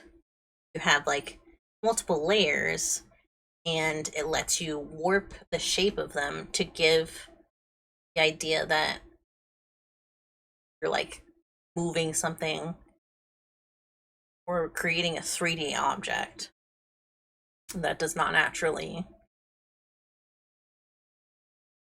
you know, just not naturally like move the way that it does. I have actually a TikTok that does like the overview of how Live 2D stuff works as well. I wouldn't say that it like covers the totality of everything that you can do. It doesn't even really go into how it works. Like I didn't totally explain the way that I did just now. The concept of like layering, I like briefly threw it in at the end because that's like the important thing to think about when you're considering like how a Live 2D model works. Because even after you like think, yeah, I drew all this stuff, I colored it, I layered it, I named all my layers, made sure that they like overlapped, there was no gaps or anything. But if you're not considering when going into Live 2D that you're actually like morphing the things that you're doing into like a 3D object, you're not really considering the totality of what you're creating. There's like another layer of thinking if you really really really want to be sure of like the way something looks. How did I get here? What were we doing? We were talking about the PNG tubers. So that's something I'm considering about the PNG tuber plus stuff as well, is am I sure that the way that I'm thinking about it is close enough to how it actually works to like, is the way that I'm thinking about it actually the way that it works? I imagine it is, because I've seen videos of like people using the PNG Tuber Plus program and like the way it moves, but I can't like be sure of how much of that lines up with what I'm thinking unless I actually do it, you know? So, yeah, that's it. We did everything we did today. We did everything on the list. It was pretty much just planning. And I kind of went off the rails with the whole like paint tool Psy thing, but it was nice. It was a nice thing to, I think, talk about, especially since I plan on doing live 2D streams in the future, and obviously we're gonna make the PNG tuber on stream at some point. I might like do portions of it off stream, but we'll do like the majority of it on stream, just so like there's visual reference out there. There's tutorials, obviously, and there's like people who are making videos about it. But I want to make sure that, as someone who hasn't done it yet, I'm showing a lot of like stuff that you may not have considered about how it works. um, but yeah, there's the PNG tuber. Has 27 layers by itself. 27? I don't think that's correct. Maybe it was 37. I don't know. Something like that. We'll do that again on stream probably towards the end of the month. These are the blog post sketches, which I will be working on off stream because you'll see them tomorrow on the blog post. And then I laid out the visual timeline, quote unquote, of the YouTube video. If you didn't really know what it was about before, this gives you a pretty good layout. And then we did the thumbnails for 3 pictures that I still need to draw.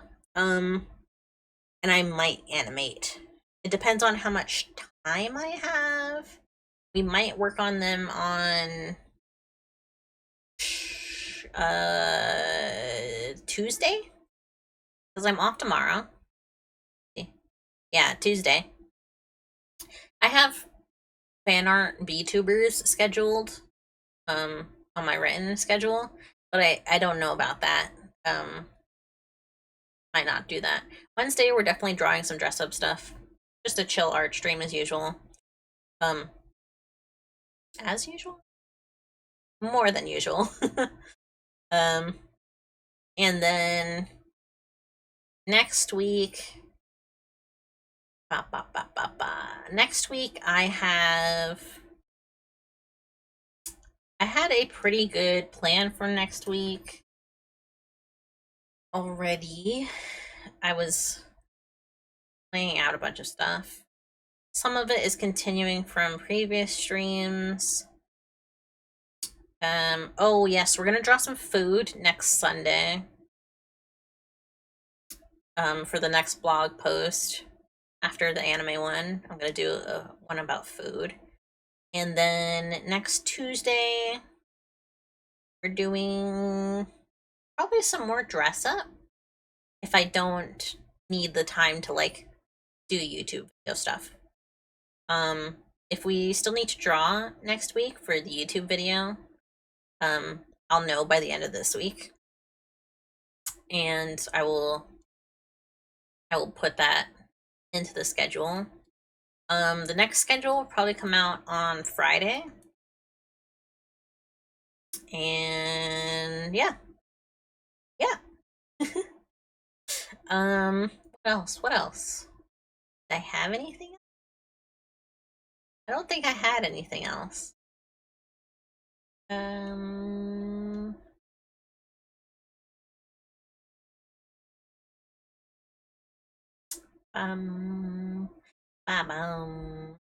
Yeah, okay. So that is everything that we did today. Did the motto. Look at all that we did. Look at that. It's all a jumbled mess. I imagine that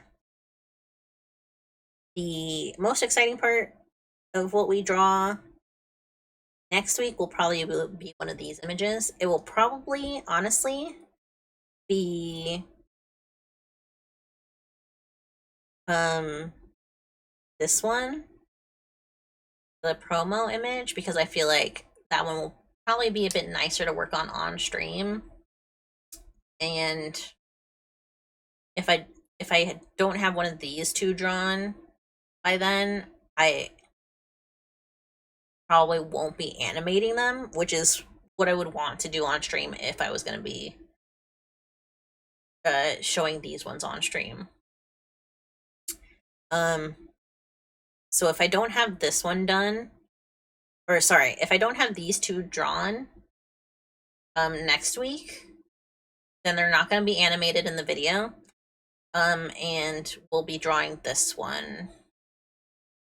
Or no, sorry, we'll be I have my brain all scattered up. I'm like going crazy. I don't know.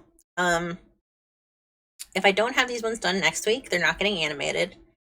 But we will definitely be working on this one on stream. If I do have them drawn, we will probably animate one or both of them on stream. But that's if I have them drawn, colored, ready to go, layered up, that kind of thing. But the plan is to have this one be drawn on stream. We'll see. I don't know. Plans change. It's a week from now. All right. Well, that is all for today. I don't have anything else to talk about. I don't think. Ugh. Fashion Dreamer is fun. I'm enjoying it so far. I like I like a lot of the characters that they have. The NPC characters. They're very fun. They're kind of silly. They're kind of goofy. The load times on it absolutely suck though. The game loads terribly. Which I wasn't expecting it to load very well. I figured it was going to be kind of bad loading because it seemed like there were a lot of objects in the game. Like I made the prediction that it was kind of going to be like Animal Crossing fashion stuff where like you have certain patterns and then you can like color them as you want. And that's about what it is. But